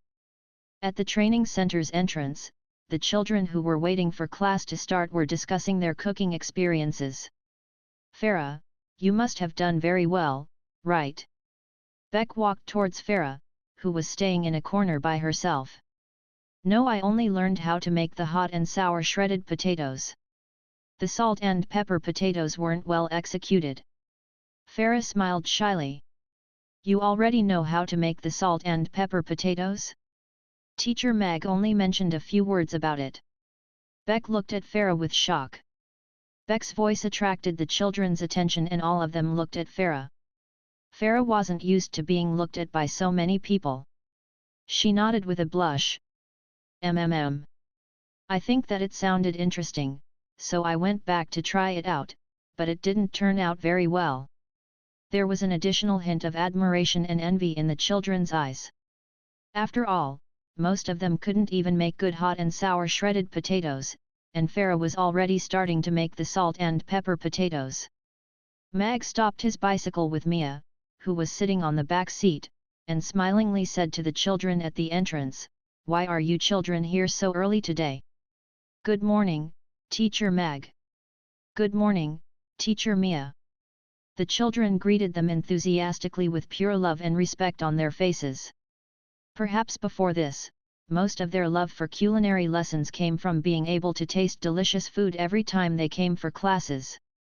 However, after cooking for their families, their attitude began to have an interesting change.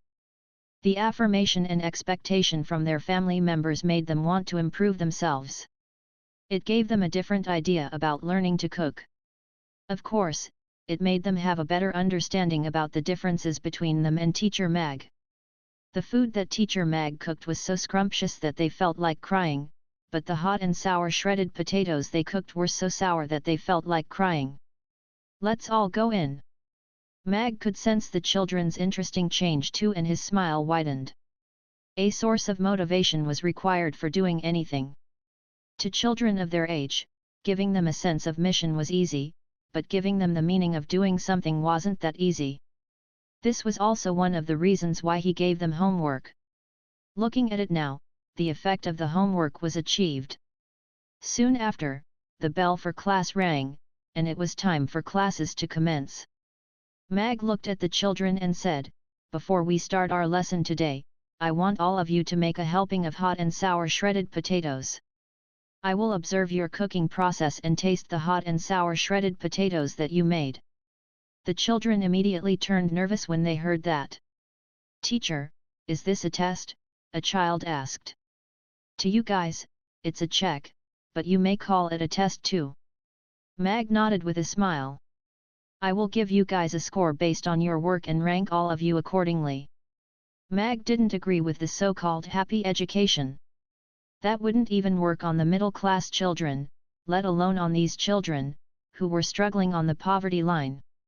Thus, he wanted these children to know their standards clearly and do all they could to climb to the top of the ranking board. The cruelty of the school's rankings were much more gentle than starvation. After hearing Mag, there was a hint of expectation in the children's nervous expressions. "All right, the time frame for the test is 15 minutes. The potatoes and condiments are already prepared for you. Now, you may begin." As soon as Mag finished talking, the clock on the wall started the 15 minutes countdown. Every child received 4 big potatoes, which meant they had one chance to start again, but that was on the premise that they had to be fast enough. Wash the potatoes before peeling and shredding them. Peeling the potatoes' skin was a test on their cutting skills. Steady hands were the crux to peel a continuous strip of potato skin. Mag walked around the classroom with a checklist. His gaze scanned over the potatoes in the children's hands. The recent cutting skills practice enabled these children to grasp the knife firmly compared to being absolute noobs in the beginning. However, they would need to practice for a longer time to reach a certain degree of proficiency. For example, that little demon Fatty called Pete. The potato skins that he peeled were all shorter than 1 centimeter. He chose thinness between thinness and continuity, and so his efficiency was greatly decreased. The classmate next to him chose continuity. The potato skins that he peeled were so thick that the potato became slimmer. Mag walked past them without any expression and continued to observe the other students' performances. Mag paused for a while when he passed by Beck. This lad, who was a head shorter than his classmates, had found a balance point between thinness and continuity. He wasn't fast, but he was steady. The potato's skin wasn't thin, but not too much potato was wasted. After peeling 2 potatoes, it was just nice for frying a plate of hot and sour shredded potato. Not bad. Seems like he has practiced seriously at home. Mag nodded slightly. Teachers indeed liked children who were hard-working. Going to the other side, Mag stood in front of Farah's cooking bench. The potato spun deftly in Farah's hands and a thin potato skin spiraled downwards. "Yes, 1 potato, 1 piece of potato skin. Her peeled potato was golden, smooth, and without any fingerprints. She could already go to work at Mamie restaurant with her standard. So, this is a natural talent? It's indeed enviable. Mag secretly lamented inwardly. After placing the peeled potato on the cutting board, Farah took out the Chinese cleaver from the knife rack and started to shred the potatoes. Talk, talk, talk. A light and rhythmic sound appeared and the 2 potatoes soon became a plate of shredded potatoes and were soaked in a plate of clear water. Mag continued to walk by her. This last cutting skills were getting better. He didn't meet her last weekend due to the Elves incidents and wasted a free laborer. The shredded potatoes were soon all done. Although their standards were different, they all began to turn on the fire.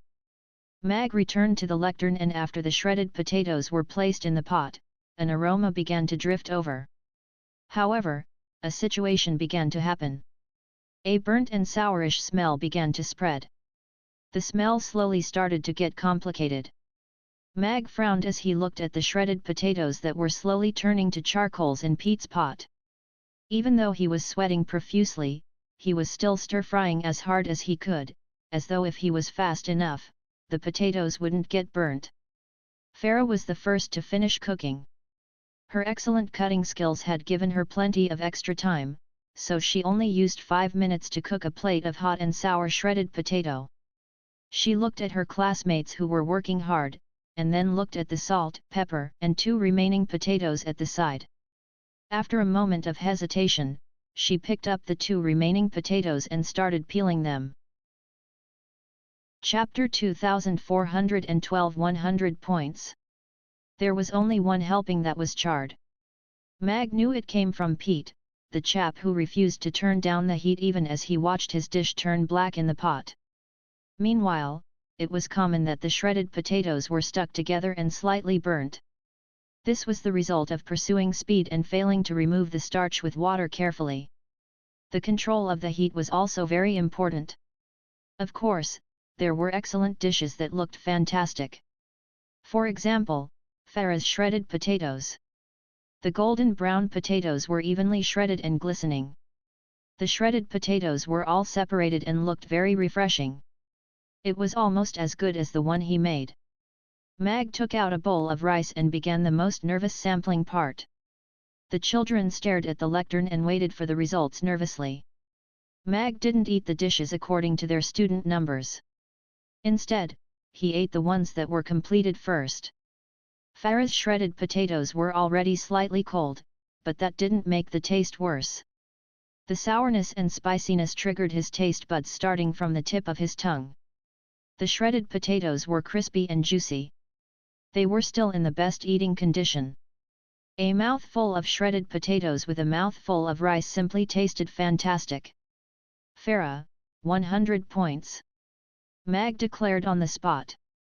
Be it the cutting skills, the cooking process and the final presentation, Farah has done it perfectly. What was a benchmark? That was a benchmark. Perfect score for cutting skills, perfect score for cooking techniques and perfect score for the final product. She was the best in the current batch of students. Full marks. Farah's awesome. She's the first to complete it, and, it looks so well done. The children looked at Farah with an envious and admirable gaze. Farah's excellence was obvious and the children trusted Mag's judgment and scoring. Farah's mouth was slightly agape, as though she was shocked with the score that Mag gave her. However, all the gazes which were focused on her made her blush. She lowered her head but she curved her lips upwards uncontrollably. She had been used to scolding and jeers since she was young. She had never expected to be praised and recognized like this one day. Furthermore, she really liked to cook. Turning seemingly ordinary ingredients into scrumptious dishes simply felt amazing. It was as though she was giving them a new lease of life. Because she liked it, she treasured every chance she had to cook. Bruno, 62 points. Mag declared the second child's score right away and gave his critique. There is still a lot of room for improvement for the cutting skills. Your peeling technique isn't good, so you need to use 3 potatoes to make a plate of shredded potatoes. The cooking process was correct overall, but you need to improve your control of the heat. The sour taste is too strong. It can be better. Bruno nodded humbly, and he wasn't depressed over Mag's harsh critique. Instead, he had an even stronger conviction in his eyes. Mag gave out the scores and critiques as he tasted the dishes. The score was made up of 3 parts: cutting skills, cooking techniques, and the final product. Mag's critique was very direct. He would praise the good parts and point out the bad parts. He would correct what needs to be corrected.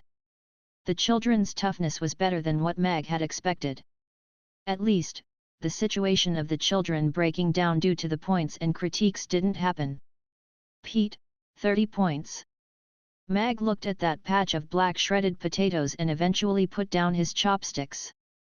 He looked at Pete, who was blushing furiously, and meaningfully said, "Pete, cooking is a very nimble event. The chef needs to react according to the situation. The heat of this stove can be controlled.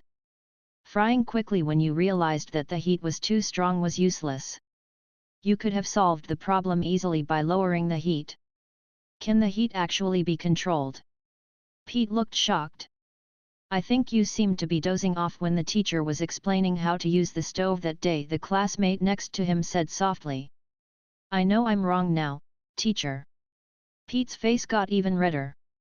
"All right. That's all for today's test." Mag looked at the children and smilingly said, "This score represents your current standard. Of course, it's only for now. Those with a low score don't have to be depressed. This means that you have a lot of room for improvement. Those with a high score shouldn't be proud. If you don't improve, your hard-working classmates will overtake you easily. Such a test will be conducted every time after a dish is taught to you.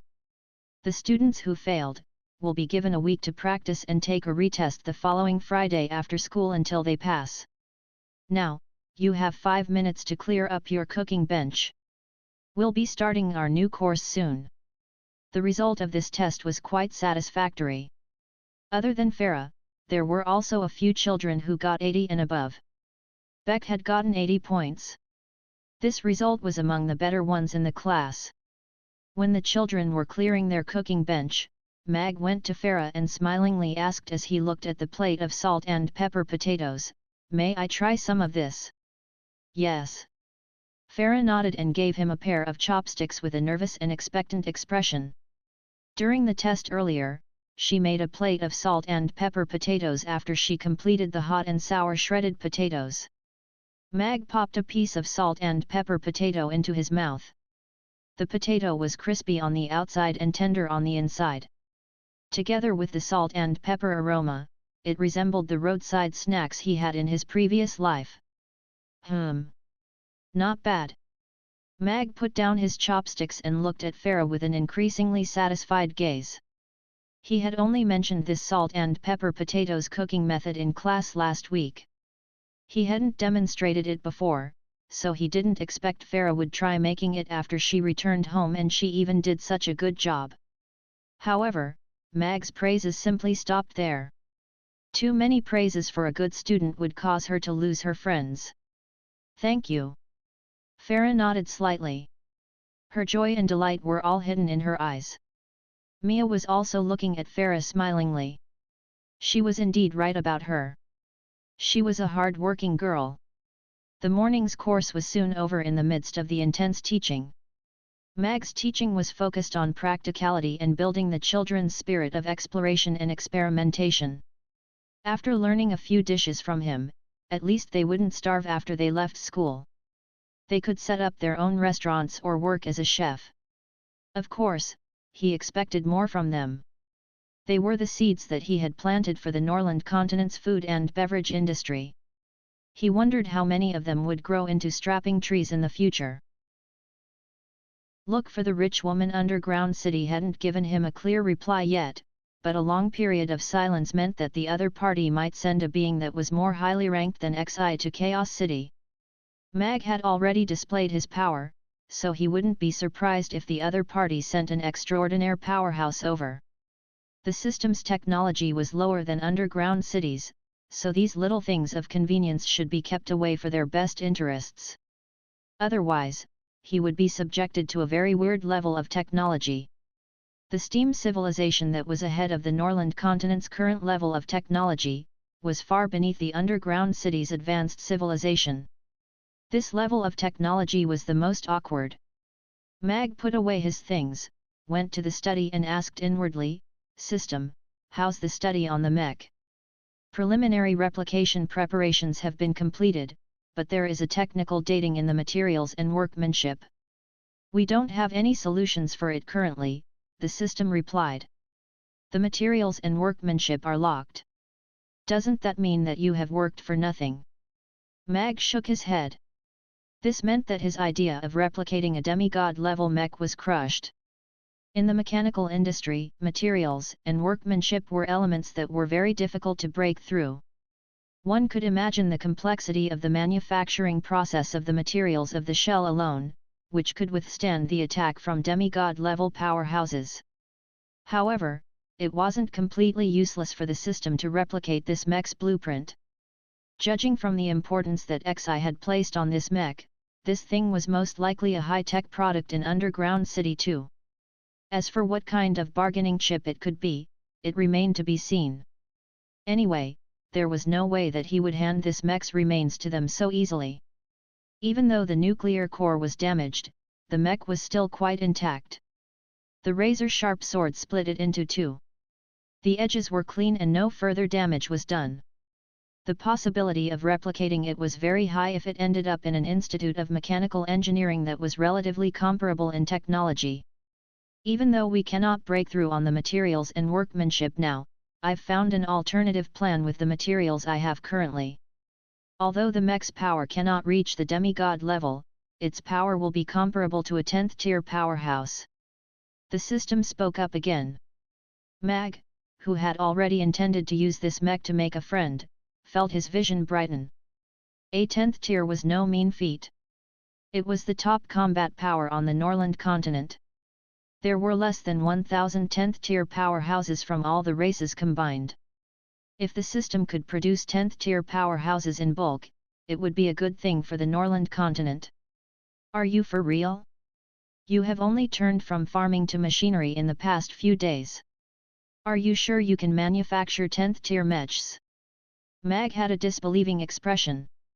Nonsense. This system majored in gastronomy and minored in agriculture and machinery. The system emphasized angrily.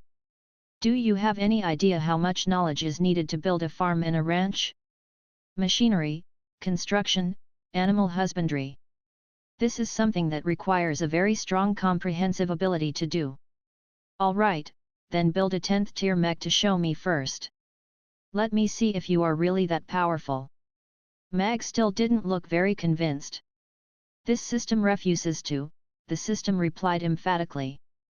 Are you short of funding? Mag faintly asked. How do you know that? The system sounded feeble. Mag waved his hand and generously said, Tell me, how much does it cost to build a mech? I'm going to invest in it. According to the calculations of this system, the cost to build the first mech is 5 billion copper coins, the system quickly answered. After a moment of silence, Mag faintly said, Are you building an aircraft carrier? In some ways, building a mech that could move on its own and has the Norland continent's top combat capability from scratch, is much more difficult than building an aircraft carrier, the system replied seriously. Mag remained quiet for some time. He agreed with the system. The current technology that the system mentioned, wasn't the Norland continent's current technology. Instead, it was the technology that the system had. The Norland continent didn't have a mature supply chain, so the system had to build its own supply chain. That was the real big project.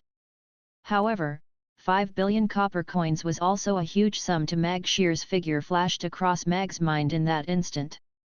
Only a real top multi-billionaire like Shear would think that 5 billion was spare change, right? Try to lower the cost to 2,500,000,000, Mag said with a frown. 3 billion. It can't be any less, the system answered decisively. After a moment of silence, Mag asked, what did you intend to do with the 2 billion that is removed from the initial sum? The system also only replied after a moment of silence, isn't that prepared for you because you bargain? 3. Finally, Mag and the system reached the cooperation agreement of making the mech with 3 billion. The system would build a mature supply chain for building a mech and build the first 10th tier mech. The cost for building the following mechs would decrease from the base of 3 billion. The degree of decrease would be more than 50%. The specific price reduction would be calculated according to the system's cost. 1,500,000,000 in exchange for a 10th tier powerhouse. All the races on the Norland continent were going to fight for it once the sale price was listed. 1. He expected all those billionaires would like to equip themselves with 2 10th tier bodyguards who would never betray them. However, this business deal didn't seem very worthwhile to Mag. These mechs would be guarding the system's farms. He didn't need them at the moment. However, if they really got into conflict with Underground City, these hidden trump cards would be very important. System, I want to see the very first mech within 1 month, Mag said. Are you a slave driver? The system asked, feeling aggrieved. A slave doesn't boast like you. Anyway, you only have a month's time. That's settled, Mag said decisively, leaving no room for negotiation. 3 billion wasn't a small sum. Mag calculated his wealth. The restaurant's sales together with his recent earnings were only 5 billion in total, and most of this money was in Irina's hands. 3 billion is making things so hard for a hero. Mag sighed before leaving the restaurant. Have a problem? Look for the rich woman. System Forum. Trading section, Trade Post bosses of the DIY zone, look over here. Seeking the customization of a toy mech with a high price. Detailed drawings and requirements are attached below. The price for customization is 500 million system coins. Attachments * posted by, the God of Cookery Cultivation System. Superstar Student System, that's all? Super Black Technology System, isn't this too retro? Are you guys still playing with that? World Trade System, I have something even better here. Details and WeChat, yen and * and. Chapter 2414 sold at a good price. Sheer was stunned. She smiled meaningfully and said, Mr. Mag, you're currently the most popular rich man in Chaos City. If you're in need of money, you must be planning something big. Miss Sheer, you are very smart indeed. I am recently about to start a large project. Mag nodded. Sheer's eyes twinkled. She looked very interested as she said, I wonder what project you're planning? How much capital would you require? Miss Sheer, you should know about it already. It's the large-scale commercialization of color printing. I would require about 1 billion copper coins. Mag had already prepared what he was going to say. Sheer was in deep thought. She had reached out to Mag with regard to cooperation in color printing before, but Mag rejected her. There's no doubting the size of the market for color printing. One could tell that there would be big profits and usage outlook if one could exclusively master the technique of color printing based on how popular Mag's picture books were. However, 1 billion was no small sum. Mr. Mag, are you asking me for a loan, or do you intend to rope me in as an investor? Sheer asked with a smile. Mag took a sip of tea and said with a smile, I intend to sell 1/3 of the rights to the steam engine to you for 5 billion copper coins. I wonder if you are interested in that deal. 5 billion for 1/3 of the rights for the steam engine. Sheer was stunned and fell into deep thoughts. The steam train was a new age product of the Norland continent. The steam train and steam engine paved the way for a series of machinery that were sufficient to turn over the low-efficiency handmade production industry and speed up industrialization. The Night Elves textile factory had already proven the high efficiency of machinery, making it the main production place of textile products in Chaos City within a few months. The steam train powered by the steam engine had started normalizing its operations around Chaos City and Vic Mountain, making it the bloodline of goods transportation between the two places. The railroads started at Chaos City and reached out in all directions. Just 2 days ago, Shear had come to an agreement with the Roth Empire to build a railroad linking Chaos City and the Roth Empire. It was set to start operating by next year. Mag was the originator of the steam engine and had 25% of the shares in the steam train project. He also had half the shares of the steam engine, as much as Buffett Bank. One could foresee that the steam engine could be used widely in the future and that would reap boundless fortunes. Right now, Mag intended to exchange 1/3 of his shares for 5 billion copper coins. Are you sure you want to sell 1/3 of your rights to the steam engine to me? Shear looked at Mag. She said seriously, if you need 1 billion copper coins, whether it's a loan or an investment, I will not reject you. I don't like to owe people money and I don't like to owe favors either. Miss Shear, if you're interested, we can sign an agreement right now. If you're not interested, I'll look for someone else, Mag said calmly.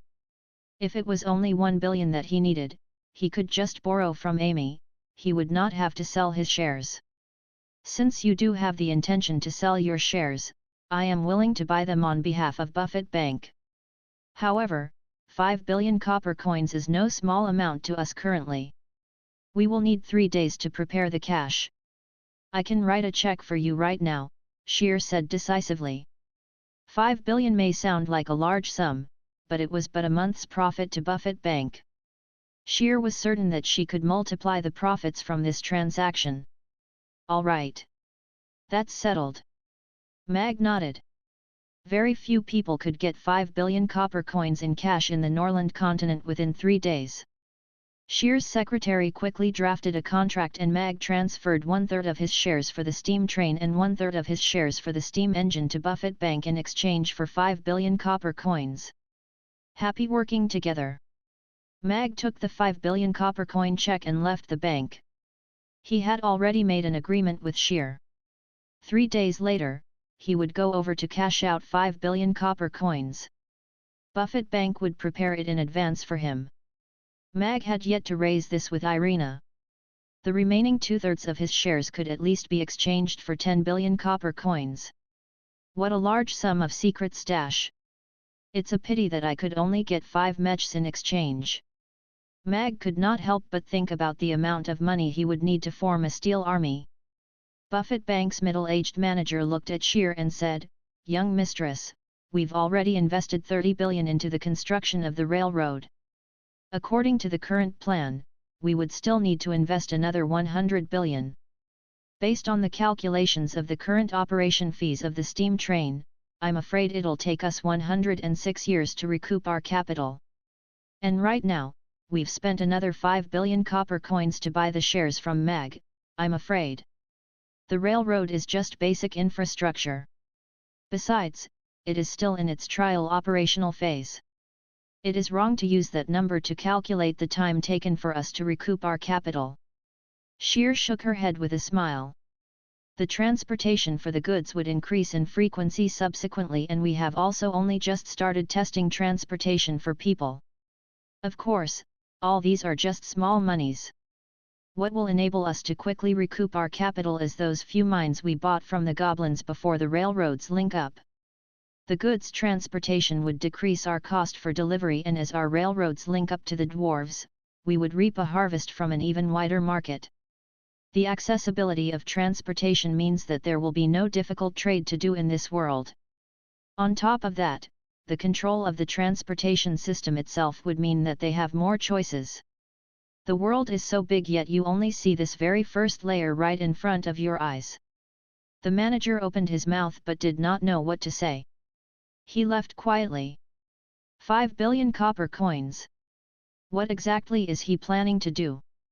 What anticipation and suspense! Shear smiled as she looked out of the window. Is this Chaos City? It's a completely different place compared to a century ago. A middle-aged man in a black long robe looked around Aden Square as he lamented. He was of a big build, and the demons who passed by him could not help but make way. He had a serious-looking face and appeared to be a merchant. A few meters behind him were two young men dressed in black following him. They were looking around cautiously. One of them constantly had a hand at his waist. It must be there, right? The middle-aged man looked at the long queue in front of a restaurant far ahead and was surprised. The queue is so long. Is it really so popular? After considering for a moment, Ferdinand went to line up at the back of the queue. XI reported some information about this greatest powerhouse on the continent to him, and told him the restaurant's coordinates. The restaurant's boss identity had once surprised him, but he quickly understood. There were also some powerhouses in underground city who chose to live with a normal identity. A restaurant's boss could be considered as an identity of leisure. However, when he came over, the business of this restaurant was obviously the most brisk of all. He didn't expect that not only was he powerful, he was also equally talented in running a business. Ferdinand stood at the back of the line and looked at the long line with a hint of a smile. He couldn't remember when was the last time that he had lined up. Was it when he was a child? It didn't seem so. No one had ever dared to line up in front of him. 800 years ago, he came to the Norland continent for the first time as an observer. The Norland continent was still in the midst of the intense racial war then. Killing was everywhere. Hatred and bloodlust filled the entire continent. And after that, he would visit the Norland continent once every 100 years. He witnessed the disappearance of many races in the midst of the war, and many of the major races began to have relatively fixed territories. 100 years ago, the 7 major races on the Norland continent had a truce and signed the peace accord. They ended the racial war that lasted for thousands of years. 100 years had passed and the Norland continent's changes had been tremendous. The battleship had flown on a low speed earlier and he saw all the cities on the vast continent. Without war and smoke, all the races lived happily together and everything looked prosperous. What astonished him even more was the railway that appeared on the land. The steam trains that had once appeared in the underground cities' ancient times, were running through the mountains and valleys, carrying full loads of iron ores. This meant that they were going to enter into a new era. War is indeed poisonous. It would only destroy imagination and everything that is good. Only peace could elevate the entire world. Ferdinand looked at the line in front of him that had all the various races in it and yet was very orderly.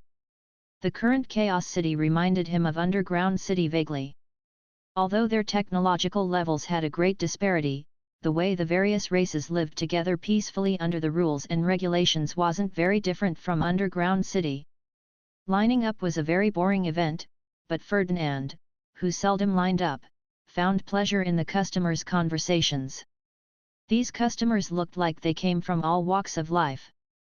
There were fierce mercenaries, merchants with big bellies and demure wealthy ladies.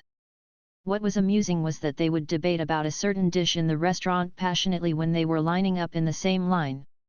They would argue till they turned red in the face, but they still controlled themselves and restricted the argument to being verbal and not physical. Does the food in this restaurant really have such special magic? It can make these people so mesmerized. Ferdinand thought to himself. Seemed like Mr. Mag had found a good chef. Furthermore, he also heard the names of the dishes that the people in the line often mentioned, like the tofu pudding, the eggplant with garlic sauce and the red braised pork. Perhaps, he could try them out later. Soon, the restaurant's door opened slowly and a young man walked out. He said with a smile, "Welcome to Mamie Restaurant." It's him. Ferdinand stared at the young man standing at the door. He looked exactly like the photo that XI sent back. He was younger than what Ferdinand had expected, because his bone age was only around 32 years old. His power was indeed close to the extraordinaire's level, which was the so-called almost extraordinaire level in Underground City. Having such a powerful strength at such a young age, he was much more powerful than those geniuses in Underground City, who enhanced themselves with genetic drugs. He was also much more powerful than him when he was at that age. One had to know that this was the Norland continent that was forsaken. No one had broken through the extraordinaire level for the past thousands of years. Even reaching the almost extraordinaire level was rare. The young man in front of him seemed to have more possibilities. He already knew the existence of Underground City and had the intention to trade with Underground City. He was a bold and interesting young man. Almost simultaneously, Mag's gaze passed through the crowd and landed on Ferdinand. Is he the representative from Underground City? Mag cocked his eyebrow and became more alert. He could feel pressure coming from this man. He only felt that when he was facing Thulhu. It was an intense power that belonged to another level. Is that a god? Or the so-called extraordinaire?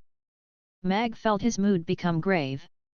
He didn't expect Underground City to send an extraordinaire to negotiate with him.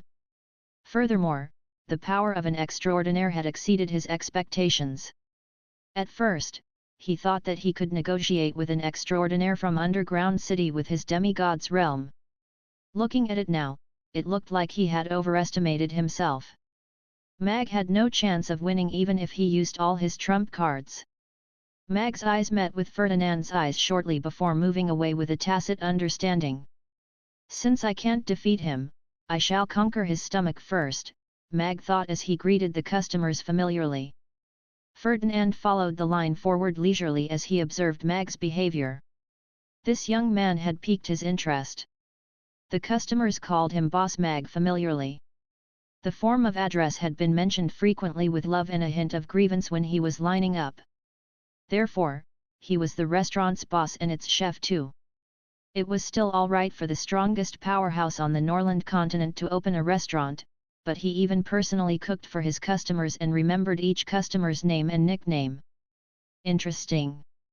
Ferdinand came up to Mag and stood still for a while. I have never seen you before. This must be your first time coming to eat at this restaurant, Mag said with a smile. Yes. I'm Ferdinand. I was attracted by your fame. Ferdinand nodded with a smile. Please come in. Mag nodded smilingly. He didn't know what fame he meant, but it should be different from the fame that attracted the other customers. Ferdinand stepped into the restaurant and swept a glance at the service staff on the sides. This 8th tier frost dragon's blood was pure. That 8th tier spatial magic caster over there should have the Moon Nation's royal blood.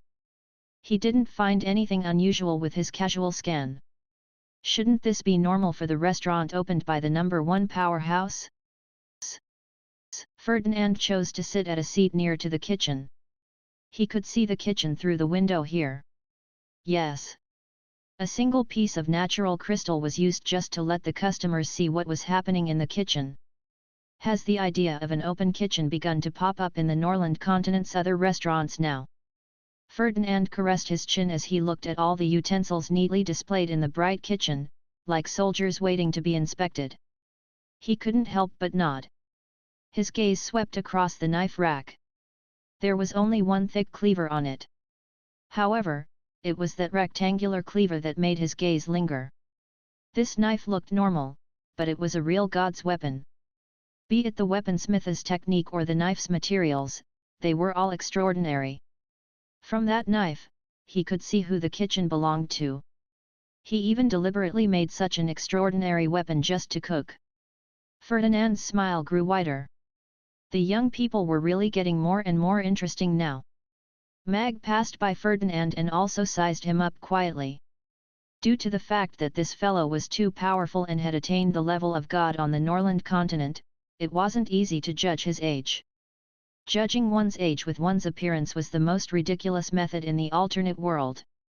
However, from his upright sitting posture, even though he was restraining himself, he still had a fearful and decisive aura. Hence, he should belong to the military. One's temperament wouldn't lie. Of course, this judgment was deduced from the fact that Xi also belonged to the Underground City's military. Mag had never expected that detaining a mech could make the big boss of the Underground City's military come personally. The other party came with the identity of a customer and even lined up for 30 minutes outside. He didn't come straight to the door, which meant that there was room for negotiation. It was great that there was room for negotiation. The greatest worry that Mag had was that the other party didn't want to talk and would come to fight immediately. Everyone in the restaurant couldn't defeat him even if they attacked him together. System, will you help me if the negotiation fails and he wants to kill me? Mag asked inwardly. After a moment of silence, the system faintly said, I can help you check out the environment of your tomb. Get lost. Mag frowned. This system was hopeless and couldn't be used as a hidden trump card. Just as Mag was thinking about how to handle the situation, Ferdinand had already picked up the menu with great interest and began reading it. Ever since he could remember, physical menus no longer existed in the underground city's restaurants. Instead, they were all using electronic menus. Some restaurants even had the function of virtual tasting, which allowed you to choose the food you wanted better. The menu was very simple. It was separated into zones. Every dish had a small picture. Photographs? Color printing? Or a drawing? Ferdinand stared at those pictures for a while and finally found the traces of a drawing. Only then did he place his attention on the contents of the pictures. The dishes looked rather complicated, so it was difficult to judge them by their pictures. However, they looked rather appetizing. Ferdinand flipped through the menu and found the few dishes that the customers were enthusiastically discussing when he was lining up earlier. Hello, may I share the table with you, please? A young voice spoke up. Ferdinand nodded. It was a pretty maiden about his granddaughter's age. After looking around him, he realized that sharing a table seemed to be an accepted norm here. Even the elves and the demons who were fighting to their deaths 1 century ago, were sitting on the same table. Naturally, he shouldn't break the rules, so he smiled and nodded. Vivian sat across from Ferdinand, flicked a glance at the menu next to him and smilingly asked, Is it your first time eating at Mamie Restaurant, sir? Looking at your attire, you are not a Chaos City's resident, right? Yes, I came because of the fame. Ferdinand nodded and sized up Vivian a little. In Underground City, his young subordinates didn't dare to speak up and kept a respectful distance away from him, but this maiden not only shared a table with him and even took the initiative to talk to him.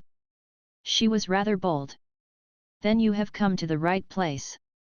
Mamie Restaurant is the best restaurant in our Chaos City. Oh, no. It should be the best restaurant on the Norland continent. Vivian said proudly. Oh? Is it really that formidable? Ferdinand smiled and asked cooperatively. Of course. After all, there are restaurants everywhere, but there is only one Boss Mag. Vivian nodded with conviction before saying in a lower voice, I don't mind telling you this. There are no better chefs than Boss Mag in this world. You know that too. Ferdinand was a little surprised. According to the information provided by XI, Mag should have concealed his identity. Of course. Although he has always kept a low profile, I knew it long ago. Vivian tilted her chin up. You don't know what he has done, otherwise, you will admire him too. Ferdinand pondered about the information that XI sent to him. Looking back at the life of Mag Alex, he couldn't help nodding in agreement. It's indeed admirable that he could achieve that at such a young age. Indeed. Other than Boss Mag, who else could have made the grilled fish so delicious? The hot pot is even more ridiculous. The 9 squared pot method is really meant for singles. And, there's. Vivian began to introduce the dishes she liked to Ferdinand. Ferdinand was stunned for a moment before realizing that they weren't discussing the same topic. However, this little maiden was rather interesting. She reminded him of little Vicky. He would visit her after dinner. Sir, what would you like to order? Mia approached their table and smilingly asked. 1 helping of red braised pork, 1 helping of insanely spicy grilled fish, 1 helping of the eggplant with garlic sauce and 1 helping of savory tofu pudding, Ferdinand said. XI had mentioned about the red braised pork in her report before. The remark was, a delicious yet strange food. The spicy grilled fish was recommended by Vivian. The insanely spicy version was also recommended by her. She said that a real man should eat the insanely spicy grilled fish. As for the eggplant with garlic sauce and tofu pudding, he simply wanted to try something new. Sure, please wait for a moment. Mia nodded and moved on to the next table. Mag, who was busy in the kitchen, looked up when he heard that conversation. Although Vivian's comments earlier made him rather happy, was she being serious when she recommended the insanely spicy grilled fish to the visitor from Underground City? Even he didn't dare to recommend that to Xi and Vivian. However, he ordered it himself, so naturally Mag wouldn't say anything.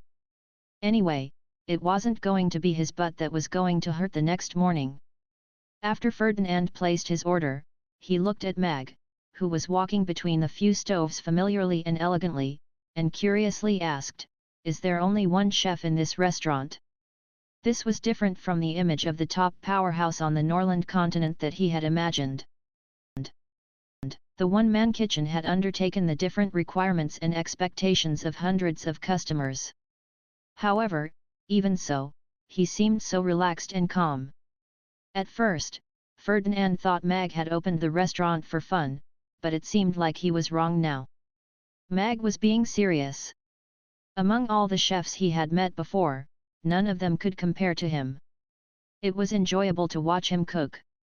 Dish after dish were sent out from the kitchen to the customers' tables. Ferdinand, who was sitting at the kitchen's entrance, smelled all kinds of aromas. Those dishes that had an enticing glow, gave out astonishingly scrumptious aromas. Even someone like him who no longer had too many mortal desires, couldn't help but to gulp.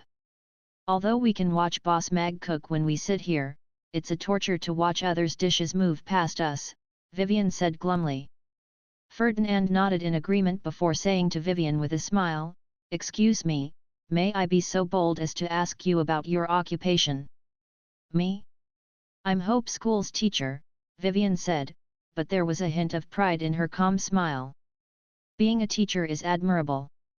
Ferdinand was surprised, but he began to look at Vivian with an increasingly favorable gaze.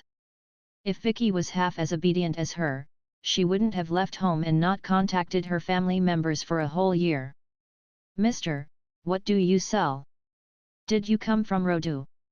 Vivian also asked curiously. Ferdinand nodded and said, "Yes. I am in the metal business. I went to the dwarves to buy my stock and happened to pass by Chaos City. I especially came to try out this restaurant." Vivian smilingly said, "Oh, I see. I heard that the railroad from Rodu to the dwarves is under construction. Once the railroad is finished, your metal items can be sent back through the railroad. It will be much more convenient then. I have heard about this railroad too. Apparently, it is a big iron cow that doesn't need to eat grass. Who invented such an amazing thing?" Ferdinand asked curiously. Ferdinand had already seen the expanding railroads on the Norland continent on his way over earlier. Be it the invention of the steam trains, or rapid laying of the railroads, they were all done within this 1 year. The maturity of the technique was astonishing. Ferdinand even suspected that there were smugglers from Underground City who had taken part in it and taught them the technology. "I'm not sure about that either. I think whoever invented that marvelous thing must be a genius like Boss Mag." Vivian cast a glance at Mag in the kitchen with a gaze full of admiration. "Oh yes. Boss Mag and I are even colleagues. He's also a teacher from Hope School. He is teaching the children to cook." Vivian added on. "He's also a teacher." Ferdinand was even more surprised. It was fine that the Norland continent's top powerhouse opened a restaurant and became a chef, but he was, in fact, a teacher as well. "Yes, Boss Mag is very popular among the children." Vivian nodded and lamented. "He's such an outstanding man. It seems like he is great at anything he does." Just as Ferdinand and Vivian were chatting, their dishes were finally served. "Hello, your spicy grilled fish, red braised pork, the eggplant with garlic sauce and savory tofu are all served." A voice spoke next to his ear. 4 dishes floated out from the kitchen slowly and were placed in front of him one by one. The first aroma to greet his nose was the spicy grilled fishes. Even Ferdinand, who was used to a lot of things, couldn't help but frown when he smelled that intense spiciness. His taste was usually light. He couldn't say no to Vivian's strong recommendation, so he ordered a helping. He thought that the maiden's taste shouldn't be strong. He didn't expect that he had severely underestimated the young people's perversity now. An entire spicy grilled fish was displayed on a grilling pan with all kinds of side ingredients. A layer of red chili was layered over it. His throat could feel the hostility even before he tasted it. Don't worry. The chilies are simply for appearances. You will finally understand that this so-called insane is just to describe the taste after you start to taste it. Vivian looked at the hesitant Ferdinand and encouraged him. Go on. Pick up the chopsticks and dig in. Ferdinand flicked a glance at Vivian. He still picked up the chopsticks after a brief moment of hesitation. He was the underground city's grand marshal. How could he be scared of a dish? After sweeping the cut chilies away, the grilled fish with crispy golden skin finally revealed itself. Its rainbow color could still be seen vaguely, especially on the head and the tail. The dark red sauce was drizzled over the fish, covering the onions and glass noodles underneath. The tender green spring onions were sprinkled over the patch of red. It was steaming due to the heat from the grill pan. It looked like a beautiful painting. Ferdinand picked up a piece of fish. You have to dip it in the sauce for it to have a soul. Vivian reminded him. Ferdinand obeyed her instructions and dipped the tender white fish in the sauce before popping it into his mouth. Spicy.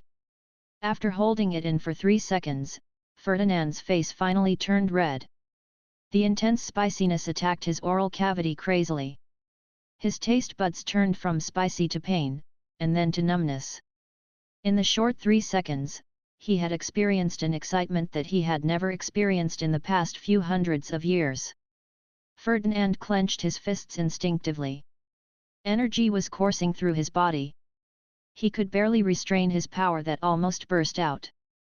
This spiciness is indeed insane. Ferdinand lamented inwardly as he looked at the grilled fish in front of him. After being used to the light diet that his secretary prepared for him daily, that mouthful of spicy grilled fish had indeed caught him unawares. However, after the impact of the intense spiciness, the crispy fish skin and tender fish meat began to slowly release its scrumptious flavor. In that instant, he seemed to have seen a big fish with beautiful colors swimming in the deep ocean. He swallowed the fish meat and he felt as though he had swallowed a lump of fire. A heated sensation spread all over his body. Surprisingly, the spicy sensation wasn't released in his stomach again. Instead, he felt very comfortable all over. Of course, this sensation didn't alleviate the spiciness in his mouth. After swallowing the fish meat, the spiciness appeared in his mouth again, as though it was hurrying him to take another bite. Of course, Ferdinand could reject it, but he decided to listen to his body's decision this time. The chopsticks moved towards the fish again. Chapter 2418 The Big Boss First Gourmet Experience. From getting to know the insane spiciness to getting lost in its taste after he got used to it, his chopsticks began to search for the fish meat and equally interesting side ingredients. He actually couldn't stop. I didn't expect there will be people who can eat together with Miss Vivian. That's the insanely spicy. Yes. The first bite will get your soul and your butt is going to hurt the next day. That's what this insanely spicy grilled fish is. The surrounding customers were looking at these two people with admiration. These were the true warriors. After eating half of the spicy grilled fish, Ferdinand ate half a bowl of rice to suppress the spiciness in his mouth. His gaze landed on the red braised pork at the side. He forgot about the 3 other dishes when he concentrated on eating the spicy grilled fish. The red braised pork was held in a black terracotta bowl. The wild boar meat was cut into long cubic shapes and the thick gravy dyed the wild boar meat a deep red color. The interlaying fat and lean pork looked enticing. This dish that appeared in X's journal attracted Ferdinand's attention as well. Ferdinand popped a piece of red braised pork into his mouth. The tender pork melted almost immediately in her mouth. The lean meat was chewy and not dry. The pork skin was soft and sticky. It wasn't hard to bite down on. It was exquisite. This taste. Ferdinand's eyes glowed. If the spicy grilled fish had brought an intense excitement to the taste buds and body, then this red braised pork was like a gentle maiden that enveloped him into her arms and consoled him gently. One bite was definitely not enough, so he took another piece of red braised pork and savored it slowly in his mouth. All his daily meals were nutritionally balanced and designed by dietitians. While taking into account the taste, every food item's nutrition values and amount were carefully calculated. In the past 1,000 years, he had indeed lived very healthily. But at this moment, he suddenly realized that such preciseness seemed to have killed something. For example, the taste that made one happy, the taste that made one excited, and the sense of surprise that made one enthusiastic. He ate different kinds of food every day, but the process of eating was just like a procedural step. There was no expectation nor surprise. However, at this place, be it the spicy grilled fish or the red braised pork, they brought him an unparalleled surprise. In Underground City, the philosophers often debated if the technology had only given them the pros. In the past, Ferdinand couldn't be bothered about such questions.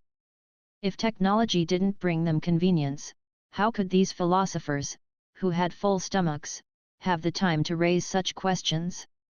However, he couldn't help thinking, were they really all pros? He ate the red braised pork with 2 bowls of rice. He felt he couldn't get full no matter how much of the soft and fragrant rice he ate. The eggplant with garlic sauce was different from what he had imagined. There was actually no fish inside. On the rectangular plate, there was a fish split in half, and a thick golden red sauce was covering it. The glistening sauce seeped into the flesh perfectly. That fish, which looked and smelled perfect, was actually made of eggplant. However, this didn't affect its scrumptiousness at all. After putting the eggplant into his mouth, the 4 tastes of sour, spicy, sweet, and savory exploded in his mouth almost simultaneously. Each taste was so distinct, but they actually blended together in such harmony. They gave the taste buds a powerful stimulation. The soft eggplant melted almost immediately in Ferdinand's mouth. After the wild palate feast experienced by his taste buds, Ferdinand swallowed it and there was a lingering fragrance in his mouth. A vegetarian dish had tasted like a meat dish, and its taste was so widely arrayed that he almost bit his tongue. It was slightly more savory, so it was the best to eat with rice.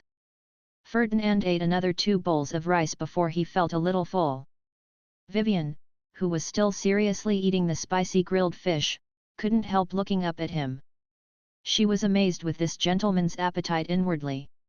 He could eat more than the orcs at the next table. Only the chilies were left for the spicy grilled fish. Finally, he ended with a bowl of savory tofu pudding. Ferdinand burped with satisfaction. He hadn't experienced the satisfaction brought by food for a long time. It's indeed interesting. Ferdinand looked up at Mag, who was still busy in the kitchen, with increased amusement in his eyes. How could there be such a genius in this world? He had advanced to the almost extraordinaire level against all odds on the Norland continent and could even cook marvelously. He had tasted the Norland continent's food 100 years ago. No one race's food was comparable to the food cooked by Mag. Miss Vivian, may I ask, when does the restaurant close for the night? Ferdinand asked Vivian, who had just finished eating her grilled fish. After pondering for a second, Vivian replied, I think it's 9 in the evening. All right, thank you. Ferdinand nodded with a smile. He looked at Vivian and thought for a moment, before taking out an exquisite dagger and placing it in front of Vivian. Vivian looked at that simple yet intricate black dagger and puzzledly asked, This is a small gift of appreciation for your recommendation of the grilled fish, Miss Vivian. Ferdinand got up with a smile. I hope to see you again. Then, I will keep it. Thank you, sir. Vivian didn't reject it. Ferdinand said that he was in the metal business, so such a little item shouldn't be something very valuable. Ferdinand settled his bill and left with a helping of red braised pork and rice. Since it was still early, he decided to go to Rodu to visit his granddaughter first. In the kitchen, Mag looked at Ferdinand, who was walking away gradually, through the glass with a thoughtful expression. Rodu, the Black Cat Opera House. On the brightly lit stage, the opera actors were immersed in their acting. Their excellent singing mesmerized the thousands of audience members, making them move along with the plot. In a dark corner, a middle-aged man quietly appeared and watched the show on the stage judgingly. The person was Ferdinand, who had just come out from Mamie restaurant. The long distance between Rodu and Chaos City was completely negligible with the battleship. Black Cat? Isn't that her username? This lass is already out of control at home, and she actually wrote such a ridiculous plot. Ferdinand was looking at Vicky, who was immersed in her acting, with an indulgent smile. Ferdinand watched the opera seriously for a while and observed the audience's expressions around him. He couldn't help but nod. However, her performance has indeed improved in the past year, and she has even received so much recognition from so many people. No wonder she doesn't want to go back. The bell for the end of the show rang and the lights gradually turned on. Vicky led all the actors in taking a bow. Everyone stood up and clapped for a long time. Ferdinand also stood up gradually and clapped. The last time that he watched Vicky perform seemed to be her school performance when she was 10 years old. Time passed by in a flash and this lass had already grown up. After the show, they could even eat some supper and have a drink on Romo Street. The once desolated Romo Street had risen again due to the popularity of the two taverns and the Black Cat Opera House. All kinds of F&B and entertainment projects began to settle in Romo Street and it slowly became a new popular commercial area in Rodu. Vicky watched the audience with a sated smile. After roaming the streets where no one cared about them, it felt good to finally experience a full house. Then, her gaze landed on the last figure in the crowd and she went white. She turned around and tried to run away. "I brought you the red braised pork and rice. Are you sure you don't want them?" Ferdinand said with a smile. Vicky's footsteps faltered and she turned around. She said with a sheepish smile, "What brings you here, Grandpa?" The audience had all left and the actors, who were about to leave the stage and rest, became energetic once they heard Vicky. They all turned to look at that middle-aged man. Although he was standing below the stage, all of them were naturally in awe when they saw the man in front of them. It was an air of power. They had followed Vicky for more than 1 year, but they seldom heard Vicky talk about herself. However, they all knew that their maestro was different from them. She really came from a wealthy family and was most likely a real-life Miss Black Cat. They didn't expect her family to come looking for her today. "Maestro, we'll go in to rest first. Take your time and chat slowly." The actors left them alone smartly. Angela, who wanted to stay back and watch, was pulled away. Only Ferdinand and Vicky were left in the huge theatre. "Why? Are you not happy to see me?" Ferdinand smiled faintly. "How can I not be? I'm just too happy." Vicky had given up. She immediately put on a smiling face and jumped off the stage.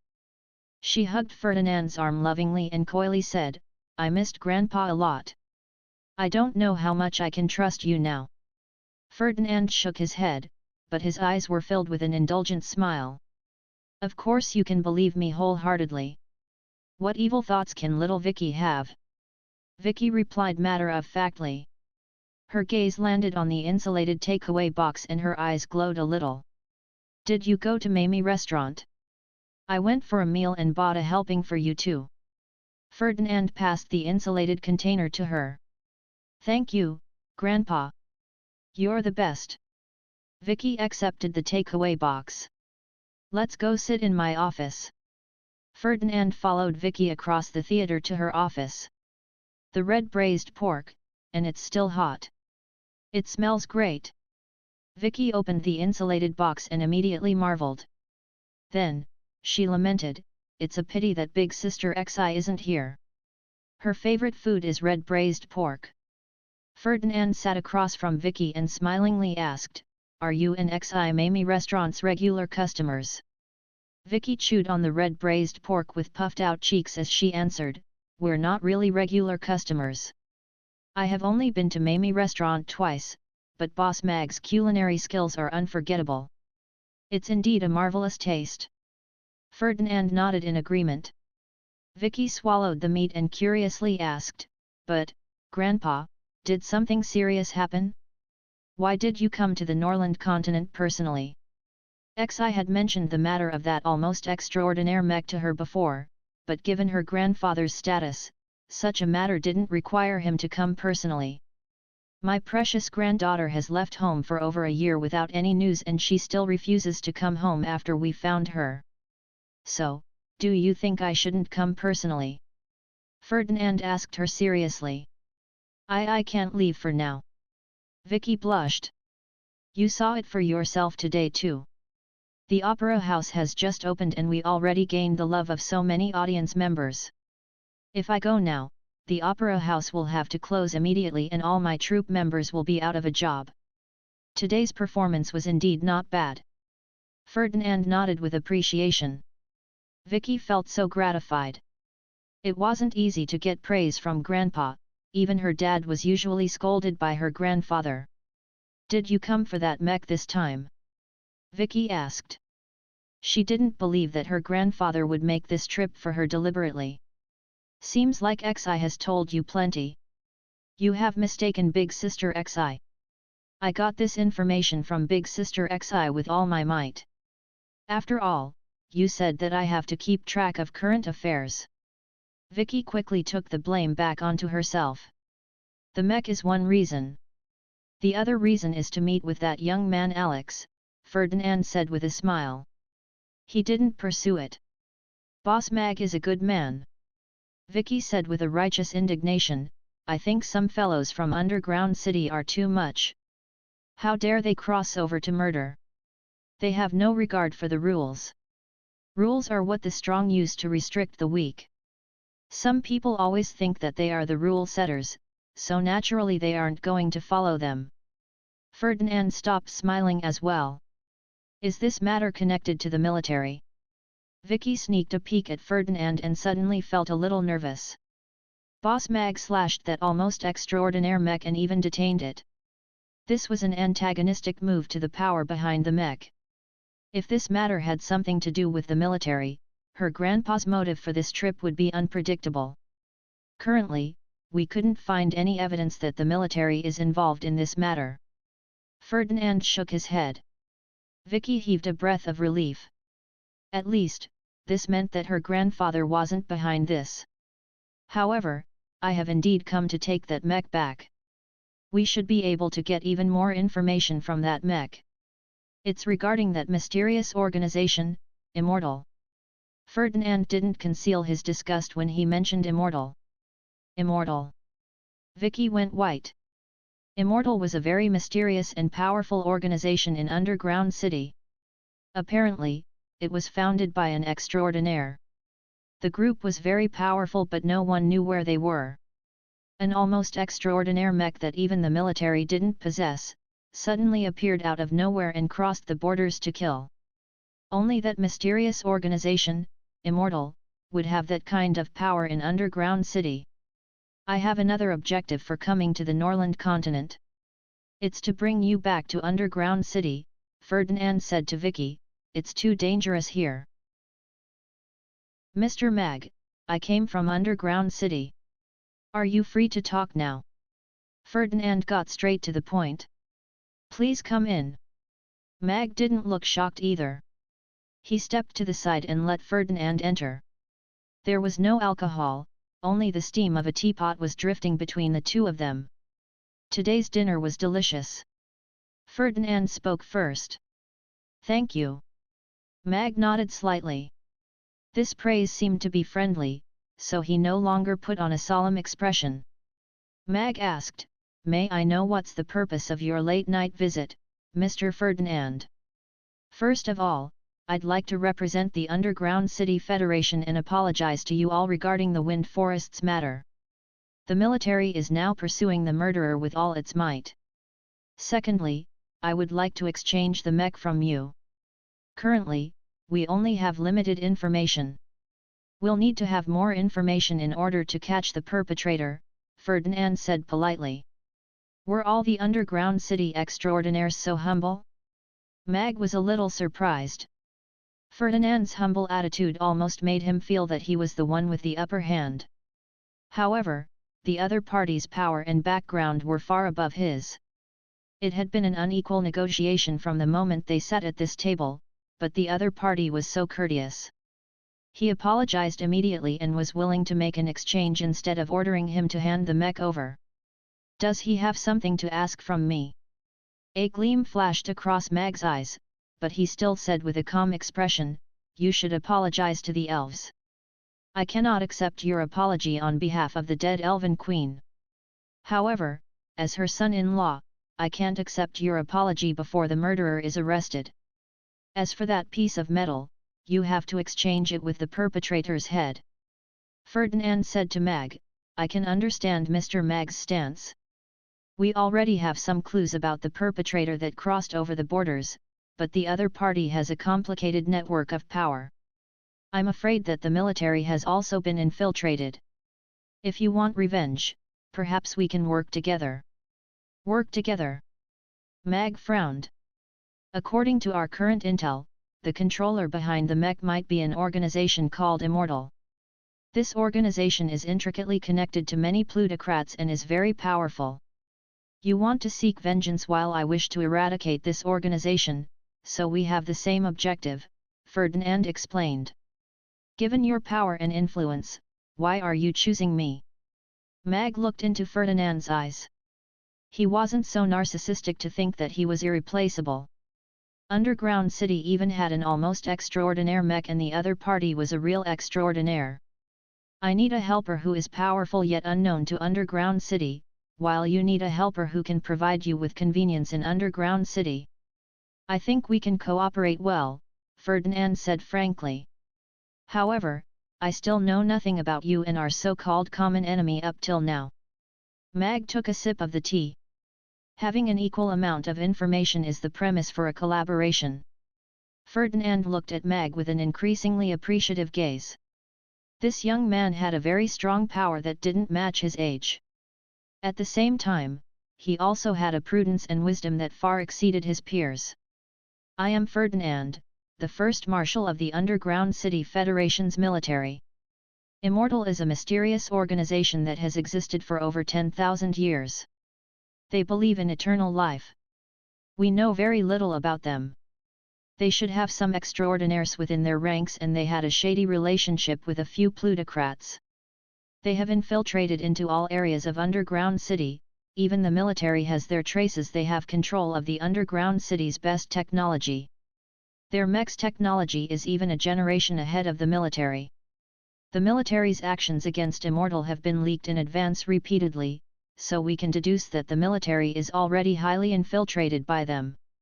Hence, I need to find a helper from some other place, Ferdinand said. Mag had instinctively sat up straight. He was interested in this topic. He could sense a lot of hidden information in the other party's simple words. The party sitting across from him was the Underground City's marshal. He really was at the pinnacle of Underground City's political power. It was close to his previous deduction. In the underground world, the plutocrats had a lot of power. They could even influence the military. The Immortal that intruded into the Norland continent to kill and plunder was very powerful. It was so powerful that even the extraordinaire marshal couldn't eradicate it and had to personally come to seek external help. An extraordinaire like you is already beyond me, Mag said honestly. Killing an enemy above one's tier wasn't as easy as one said. A real god hadn't appeared on the Norland continent for thousands of years, so that could already explain the problem. You don't have to deal with the other party's extraordinaires directly. I will arrange an identity for you. You just need to investigate some things for me. With your current power, it's more than adequate, Ferdinand said. What can I gain from this? After I eradicate Immortal, I will hand the mech's controller over to you. Furthermore, I will provide you with an identity that allows you to enter Underground City. Over there, you may get in touch with a real extraordinaire, Ferdinand answered. Mag had to admit that he was tempted. He didn't have much feelings for the Elven Queen, but she was still Irina's mother. He should avenge her mother's death for her. Ferdinand could also provide him with a proper identity to enter Underground City. It was naturally better than smuggling. He wanted to see for himself if the air in Underground City was indeed fresher and sweeter. Could he really become a god if he stayed there? Mag tried to control his emotions as he said to Ferdinand, I need a set of detailed information about Underground City and the part of your plan that you need me to execute. I will give you a reply within 3 days. All right. I will get XI to hand them over to you later. Ferdinand nodded. But, Mr. Mag will have to keep this information confidential, otherwise, the law enforcer's workload will increase tremendously. Mag could sense that this was a threat. Don't worry. I know the rules. Mag nodded. A smile reappeared on Ferdinand's face again. He took a sip of the tea on the table before saying to Mag, we are done with business. I wonder if I may get Boss Mag to roast a helping of mutton kebabs and a helping of beef kebabs? I would like to take them away. Mag stared at Ferdinand quietly for a moment before asking, how is Vicky related to you? She's my granddaughter, Ferdinand smilingly answered. You are not a good guy in her story. Mag had a weird expression. Children are always a little naughty. Ferdinand smiled nonchalantly before he gratefully said, I forgot to thank you for saving her life. I have already received my compensation, so you don't have to thank me anymore, Mag calmly replied, but he couldn't help criticizing this sly old fox inwardly. He only mentioned this matter after the negotiation, so that Mag couldn't take any advantage of it. This is the Underground City's identity bangle. It's not activated yet, but its basic functions are already set up. You can check for resources with it. XI handed a black box to Mag. Mag accepted the box and it opened automatically. A black bangle laid in it. The smooth and round bangle looked just like an obsidian bangle. It was light and cool to the touch. It automatically clicked on when it was placed on the wrist and it fitted perfectly. Mag looked at the same bangle on XI's wrist. This thing's function was most likely similar to an identity card. How do I use it? Mag asked. XI tapped on Mag's bangle a few times and the virtual screen was activated. At the same time, a pretty young maiden appeared and began to explain how to use the bangle. You can contact me through the bangle directly in the future. XI informed Mag before leaving. Even though she was very shocked that the Marshal personally came to the Norland continent to meet Mag and they seemed to have reached a consensus, giving Mag the bangle meant that Mag had received a legal Underground City's resident identity. She knew she shouldn't ask about it as it was already beyond her pay grade. However, this had also proven Mag's value. Mag returned to the study and finished watching the user tutorial seriously. As a human who had been through the electronic age, his acceptance and learning ability towards such high-technology products was still not bad. The more high-tech it was, the simpler its operation was. This point was also applicable to this bangle. The Underground City's residents, who could know how to use the brain-computer interface, could easily control the bangle and operate it with their thoughts. Mag didn't have a chip installed into his brain, but the real-time voice control function was still very easy and efficient to use. The functions of this so-called bangle were actually similar to a cell phone's. It was simply repackaged with high technology. Other than the most important function of proving one's identity, the bangle also had functions such as chatting, gaming, searching for information and completing simple work. Waterproof, anti-slam, and long standby time. All these were basic functions. After playing with it for a while, Mag clicked on the most obvious file on the virtual screen. It was an underground city's chronicle and a file that was labeled with a red top secret. Mag skipped over that top secret file and clicked on the chronicle first. Vicky chewed on the juicy beef cubes and turned to ask Ferdinand, "Grandpa, you didn't argue with Boss Mag, right?" "No. We had a great conversation like old friends." Ferdinand put down the bamboo skewer and picked up another mutton kebab. "This method of eating is rather interesting. We don't see this often in underground city. We do have kebabs in the south, but its taste is sweeter. They can't compare to Boss Mag's spicy and garlic kebabs," Vicky replied. As a chowhound, she had a complete gourmet map in her head. If Boss Mag is going to underground city, which identity will suit him? Ferdinand asked smilingly. "A chef, of course. What else will suit him better other than that?" Vicky answered matter-of-factly, but then she stopped chewing and asked with surprise, "Do you intend to get Boss Mag to go to underground city?" "It's just one of my suggestions, but we still need to wait for Boss Mag's reply," Ferdinand replied. "What do you want him to do in underground city?" Vicky had a curious look. Her instincts told her that something big was going to happen in underground city soon. "Regarding that, I can only tell you after the matter is completed." Ferdinand shook his head smilingly. The voices in Vicky's head were having a heated argument, but they still couldn't guess what Ferdinand's intentions were. They also knew that Grandpa wouldn't reveal any top-secret affairs to them, so there was no point in them trying to ask. "Grandfather, I still have to discuss one matter with you. I won't be going back with you this time. The Norland continent now is very safe. All the races have re-signed the peace treaty. The presence of peace can be felt everywhere.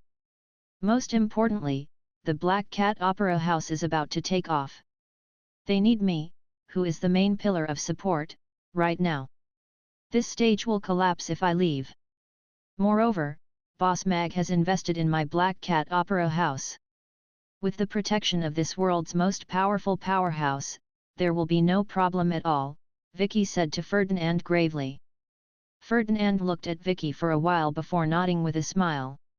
"I will give you a year's time. I will erase all your information and not tell anyone about it, including your parents. You have to make yourself disappear for the next 1 year like you did for the past 1 year and don't let anyone from underground city find you. Can you do it?"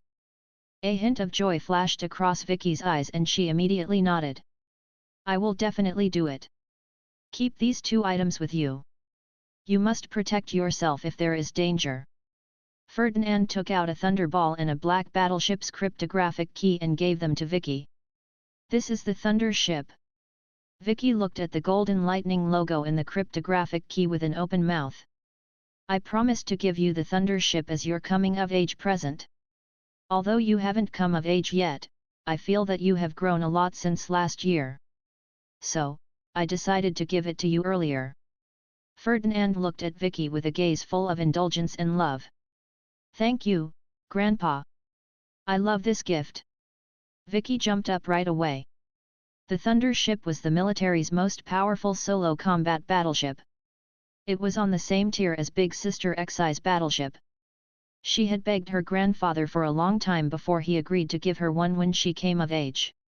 She didn't expect to receive this gift 1 year in advance. Her battleship self-destructed during the battle with the Great Old One. It would be easier for her to go eat at Boss Mag's with this Thunder ship now. Of course, the Thunderball which contained one extraordinaire strike was equally precious. "Girl, protect yourself well. I'll come and visit you again." Ferdinand patted her head and got up to leave. "You are leaving now?" Vicky got up too, feeling rather surprised. "I have been out for long enough. They are going to find out if I don't get back soon," Ferdinand said with a smile. "You used an avatar robot." Vicky suddenly got it and said with pity, "I guess the generals didn't even know that they had been carefully reporting to a robot the entire day. You can ask Xi for help if you need it." "She's a trustworthy person," Ferdinand said. "Yes. I'm on great terms with Big Sister Xi." Vicky nodded. 35,000 years ago, a strong earthquake caused a section at the south of the Norland continent to collapse and fall into underground city. The living things within the area of tens of thousands kilometers became the first batch of underground cities immigrants. The underground world was as vast as the Norland continent, but it didn't have as much competition from the strong races as the Norland continent. Hence, its produce was extremely rich. After the initial friction and collision, the 6 races in the fallen zone reached a consensus and decided to develop the underground cities' fertile lands together. This was also the earliest form of the Underground City Federation. The abundant food and vast territory allowed the underground cities' forebears to grow and reproduce rapidly. However, the thing that sent the underground city onto a different path from the Norland continent was a sacred steel that came from the sky. In the year 5000 of the underground city's calendar, the sacred steel fell from the sky and the entire underground world was lit up by its beams. Many mysterious runes were written on the sacred steel, but no one knew its meanings. In the past few tens of thousands of years, the underground city's forebears deciphered the laws on the sacred steel and began to improve greatly. Some of them began to break through to the extraordinaire. The earliest settlers were inspired by the steel and began to develop the underground city's technology. From then on, Underground City began to sprint on the road where magic and technology existed simultaneously and developed differently from the Norland continent. In the Underground City's history of development, the sacred steel had always occupied an important position. Almost every era's geniuses and changes had revolved around the steel. The interpretation of the runes on the steel had resulted in every elevation of the Underground City's civilization. This is equivalent to giving the whole world a shortcut. Mag rubbed his chin with a thoughtful expression. In the past 35,000 years, 480 extraordinaires were recorded in the underground city's books. The detailed record showed that the number of dead extraordinaires was 284. In the past 10,000 years, there were 82 people who became extraordinaires. There were 30 people in the past 5,000 years.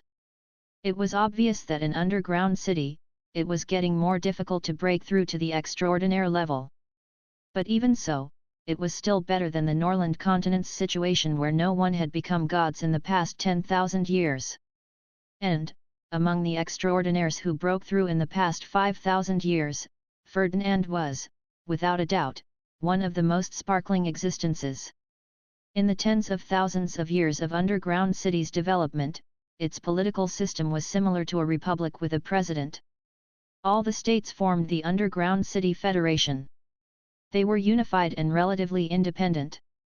However, under the seemingly advanced civilization's political system, 12 big plutocrats had already controlled the majority of the underground city's wealth and power. Even though the president had very great power, he or she was the spokesperson of the various plutocrats. The military was also controlled by the plutocrats. It was completely the money-making machine of the Big Five technology companies. In such an environment, a young man from an ordinary background, had crushed all the geniuses from the big families like a shiny comet. He broke through into the extraordinaire's realm in the short 1,000 years without any plutocrat's support and became the #1 marshal of the military. From then on, the Federation's military went onto the road of revolution. Firstly, the military broke away from all the plutocrats' control. Secondly, the military began to have an extremely high autonomy. They no longer take orders from the president, but were loyal to the first marshal instead. Mag was completely shocked when he read that part. Good fellow. That was a real hack, all right. Furthermore, he did it the hard way. It was extremely difficult to reform the system, let alone the tens of thousands of years of the ancient plutocrats' operation. However, Ferdinand was simply too powerful. He suppressed all the disobedience violently. He destroyed 2 plutocrats' families right away and killed 8 extraordinaires. He forced all the plutocrats to swallow that result. Mag couldn't imagine that the man who humbly asked him to roast the kebabs last night, was the man at the underground city's pinnacle. As for why Ferdinand, who was so powerful, asked to collaborate with him, it wasn't that hard to understand. A few hundred extraordinaires had appeared in the underground city's history. The plutocrat families that had existed since ancient times had very strong foundations. Some of the ancient extraordinaires' powers were as strong as Ferdinand's. All the parties had reached a balance and consensus. In the situation whereby they upheld a peaceful front, asking for external assistance became Ferdinand's only choice. In the military that was loyal to Ferdinand, one wondered how many of them were also loyal to a certain plutocrat at the same time. A young man like Mag, who had a clean background and was powerful enough, was rare. This chronicle was obviously not released externally. It introduced the top 10 most powerful plutocrats in Underground City currently, including their companies and the extraordinaires hidden within their folds. Then, Mag took out Ferdinand's plan. There was only one mission in the file: break into the interior of the McCarthy family. Investigate if the disappearance of Congressman Tam has anything to do with Armand McCarthy and rescue Congressman Tam. Mission reward: a chance to comprehend the sacred steel. Mag system: someone is snatching your business, Mag smilingly said. He didn't expect Ferdinand to be that interesting and the reward for the first mission to be so generous. After reading the Underground City's chronicle, Mag was naturally very interested in the sacred steel. The Underground City's geniuses only broke through to the extraordinaire's realm after comprehending the sacred steel. It was obvious that this sacred steel was the greatest variable that separated Underground City from the Norland continent. Mag was only one step away now. If he received the chance to comprehend the sacred steel up close, he might gain something even if he couldn't become a god. Ferdinand had given Mag, a foreigner of Underground City, a chance to interact with the sacred steel, so Mag felt that Ferdinand was not bad. Of course, the McCarthy family was one of the 10 ancient plutocrats with 3 extraordinaires in the family. They had continued till now from the chaotic times 30,000 years ago. Obviously, this first mission was the start of hell mode. Since money comes from danger, Mag quickly made his decision. Host: theoretically, it's possible to become a god by gaining believers on the Norland continent. The system tried to persuade Mag, but, once you enter Underground City, your safety is no longer within this system's control. The death rate is extremely high. Nobody has succeeded in the last 10,000 years, so I don't think that your theory is trustworthy. Mag shook his head and smilingly said, furthermore, going into Underground City, my current backer is rather powerful. Money comes from danger. There is no god on the Norland continent at all. We have no way to negotiate with Underground City. Mag sent a message to XI with the bangle. Please tell him that I am willing to collaborate. Soon, Mag received XI's reply, sure. Mag put away the bangle and opened the study's door. Irina was standing outside with a glass of milk as she smilingly said, have you made the decision? The person who came yesterday was the first marshal of Underground City. He is one of the strongest powerhouses in Underground City. He asked me. Mag told Irina about his conversation with Ferdinand and the Underground City's basic information. Ferdinand was right. It was easier to keep a secret when fewer people knew about it. However, he didn't intend to keep it from Irina. She was his wife and the person he trusted the most in this world.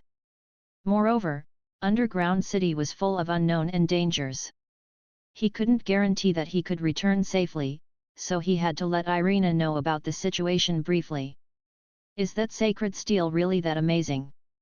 Irina couldn't help asking after she listened to Mag's explanation. That's according to their information.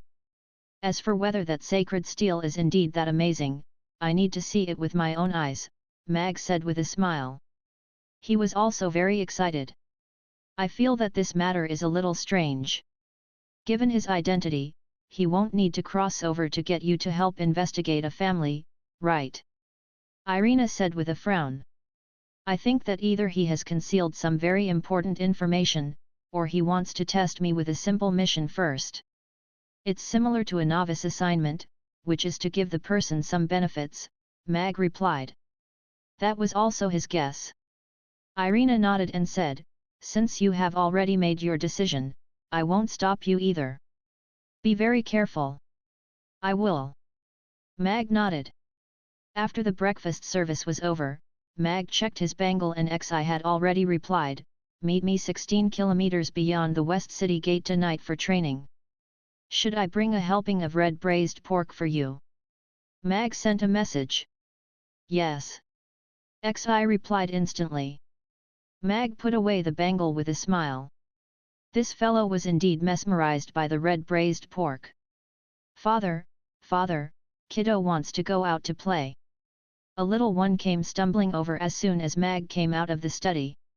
She hugged his leg and began climbing up. Mag lifted her up with a chuckle. He rubbed her little nose and asked, where does kiddo want to go? I want to go play in the sea. Mother said that the sea is very fun and we can ride on the sharks. I haven't seen the sea before, kiddo asked with anticipation. Weren't you born in the sea? You are the little god of the sea. Mag dissed in his heart, but he still said with a smile, the sea is very, very far from our home. Shall we go to the sea a few days later when everyone is free? Is it very far away? Kiddo pouted her lips in disappointment. Although the sea is very far away, kiddo can play with water at home too if you want to. Mag carried kiddo to the room at the side and got the system to take out the big fish tank that was removed earlier. Opening the door to the vacant room, the glass swimming pool that occupied more than half of the room appeared in their vision. Wow! What a big bathtub! Kiddo's eyes lit up. She loved to soak in the bathtub with mother every night the most, but the bathtub was too small and she couldn't swim back and forth as she pleased. However, this bathtub was huge. It was as big as the room she slept in. Kiddo can only go swimming in it after you change into the swimsuit. Mag grabbed Kiddo, who had climbed onto the spiral stairs and was about to jump into the pool. He bought a little swimsuit from the system and put it on for Kiddo. Swimmer number 1, Kiddo. Prepare to jump in. Kiddo leaped into the pool and made a big splash. Did she learn her diving technique from the Filipinos national diving team? Mag wiped the water away from his face speechlessly. One Kiddo was like a fish who had lived too long on land. After a moment of discomfort, she soon swam happily in the pool like a fish. Moreover, her legs also quickly transformed back into the fish tail. It was a dazzling rainbow fish tail. Kiddo floated to the surface and shouted to Mag with surprise, Father, look! I have become a fish. A mermaid, Mag said with a smile. So, I am a mermaid. This tail is so pretty. The little one flapped her tail and began to admire herself. Kiddo. Gina stood at the door and looked at Kiddo who was swimming happily in the pool. Her gaze landed on Mag. Kiddo wants to go to the sea, but we are not free to go to the sea anytime soon. Hence, I got her a pool to play in first, Mag explained. Oh. Gina nodded. She was reminded of the times when she first arrived at the restaurant. Mag had also prepared a big fish tank for her because she couldn't get used to the life on land. He helped her get over that difficult time. Mr. Mag was still a very gentle and considerate person. I need to go out for an errand. You can go in and swim too, Mag told Gina before going downstairs. Are you going out, boss? Mag pushed the bicycle out from the counter and Firas, who was carrying Yi, stood up at the corner. Yi. Little Yi raised her hands and greeted Mag. Yes. I'm going out to run an errand. Mag nodded. He walked to Firas and pinched Yi's tender little face. Wah. 2 little red marks appeared on little Yi's face and her eyes became teary immediately. Don't cry. Boss is playing with you. Firas tried to calm her down immediately. I'm off. Mag quickly escaped and pushed his bicycle out. Such little ones could cry for a long time with a single pinch. Mag went to the locomotive factory. He had promised shear yesterday.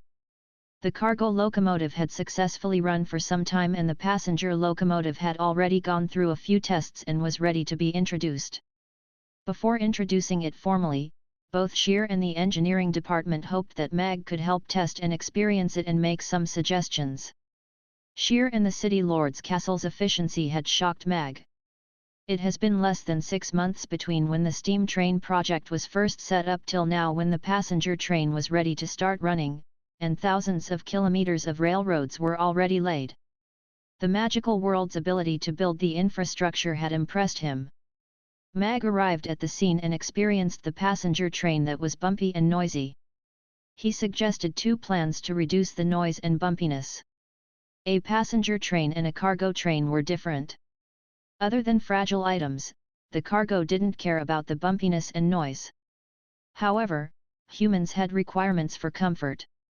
The engineers were excited and they immediately had a meeting to discuss the solutions. They were ready to make the improvements.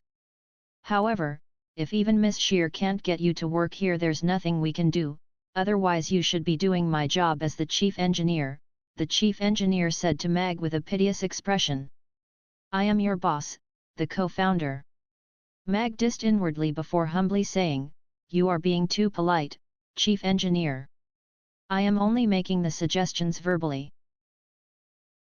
Mag went up the mountain with the red braised pork and saw Xi, who was standing next to the cliff with her hands behind her back. Xi was wearing a white combat suit and the battleship was hovering behind her. The full moon tonight became her background. She looked lonely and out of this world. Are you hungry? Mag presented the delivery with a smile. Thank you. Xi accepted the insulated box. Although she looked calm, there was a smile in her eyes. The total for the red braised pork plus delivery charges is 2,500 copper coins. Do you want to pay cash or charge it to credit? Mag was still smiling.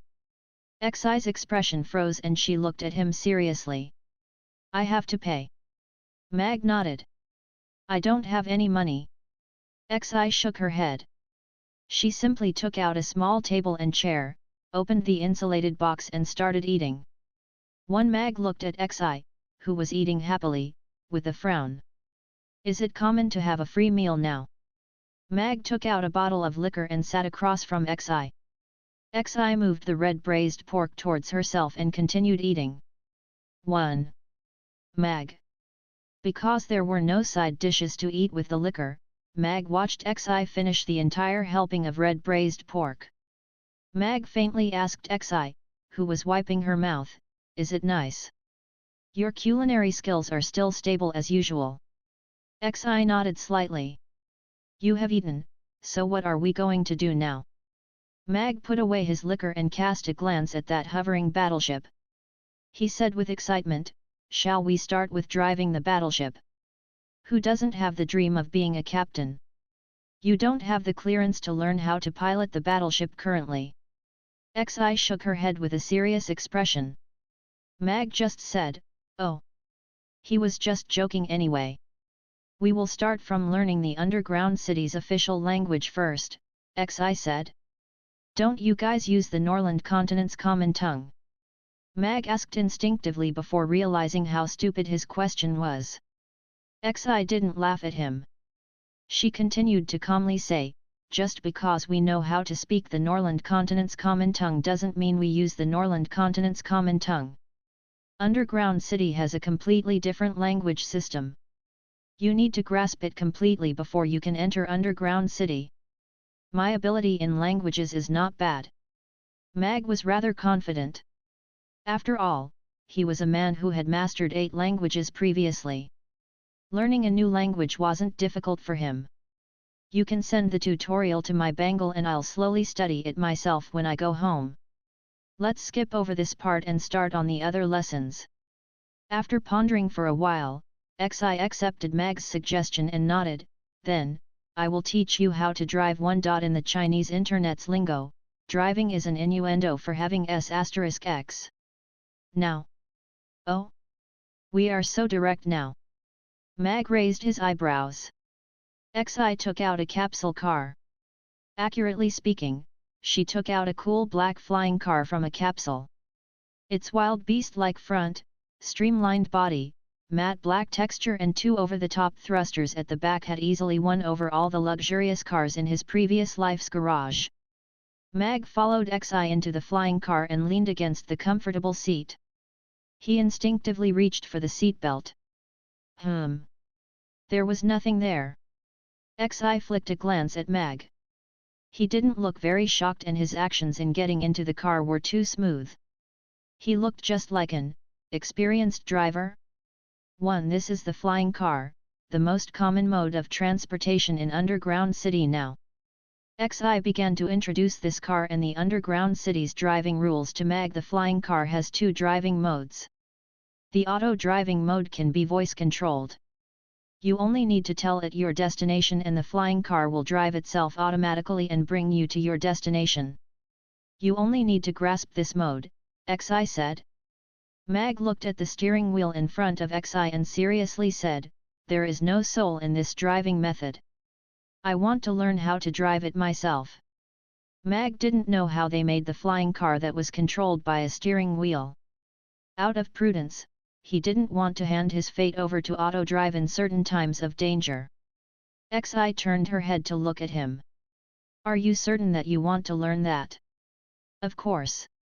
Mag nodded with conviction. "Then, watch this carefully." Xi tapped on the start button on the steering wheel lightly and the racing seat belt extended out from the seat and automatically buckled over Mag. The instrument panel was displayed directly on the front windshield. There was only a simple time and speed. Mag was just about to diss that the seat belt was too over the top when Xi hit the accelerator.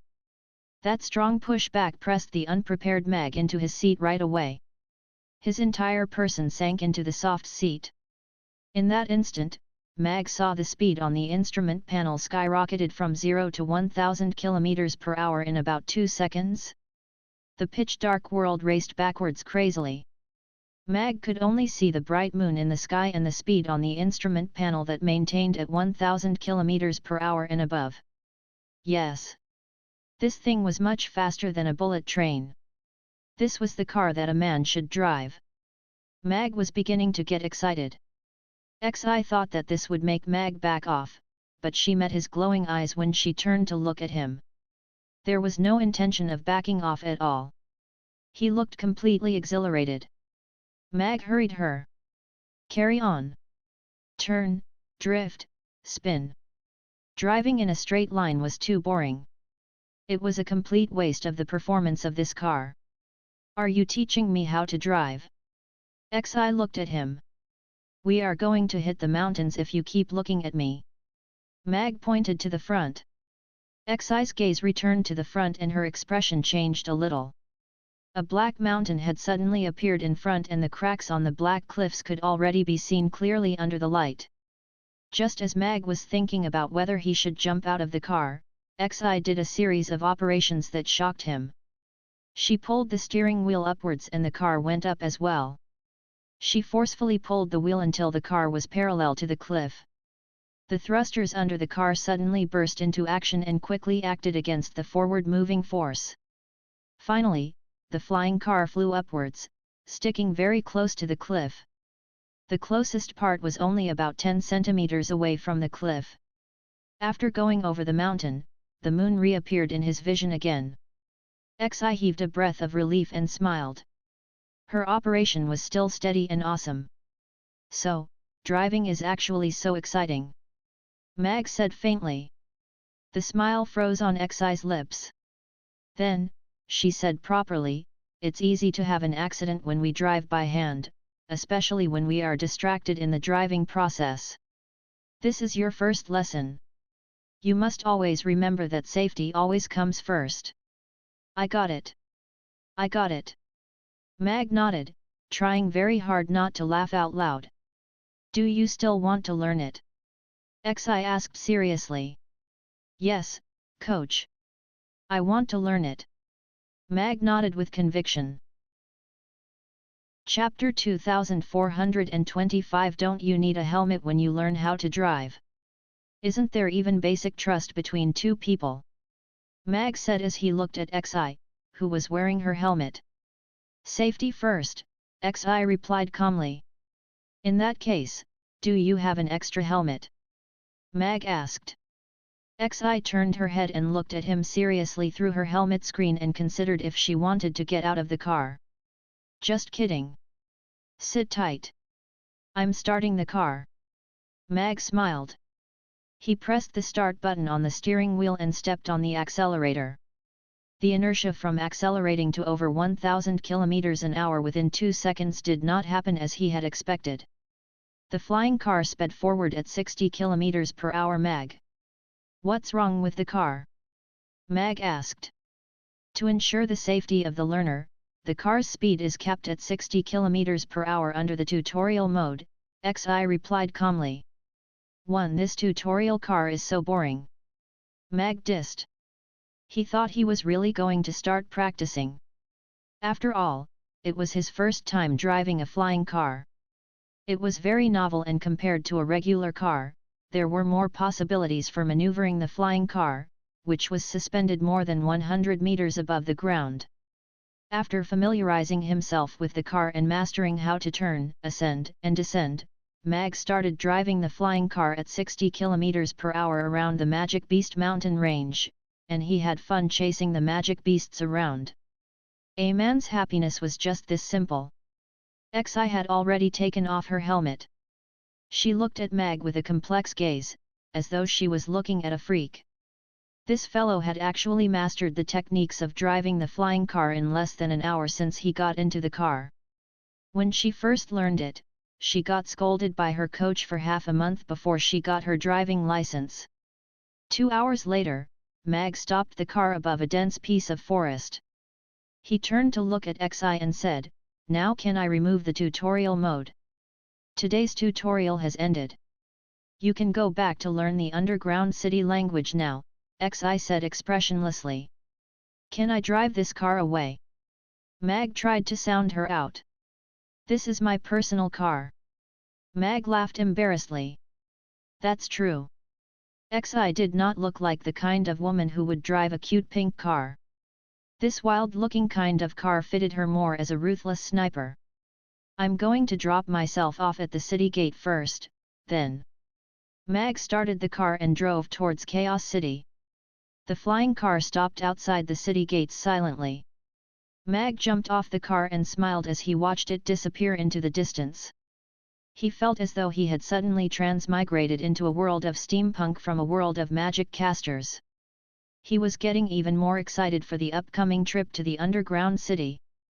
Back in the restaurant, after washing up, Mag went into the study room and activated the bangle. He received the language course package from Xi and started learning. The language and writing system of the underground city was completely different from that of the Norland continents. However, Xi sent him the language and word recognition course package for toddlers.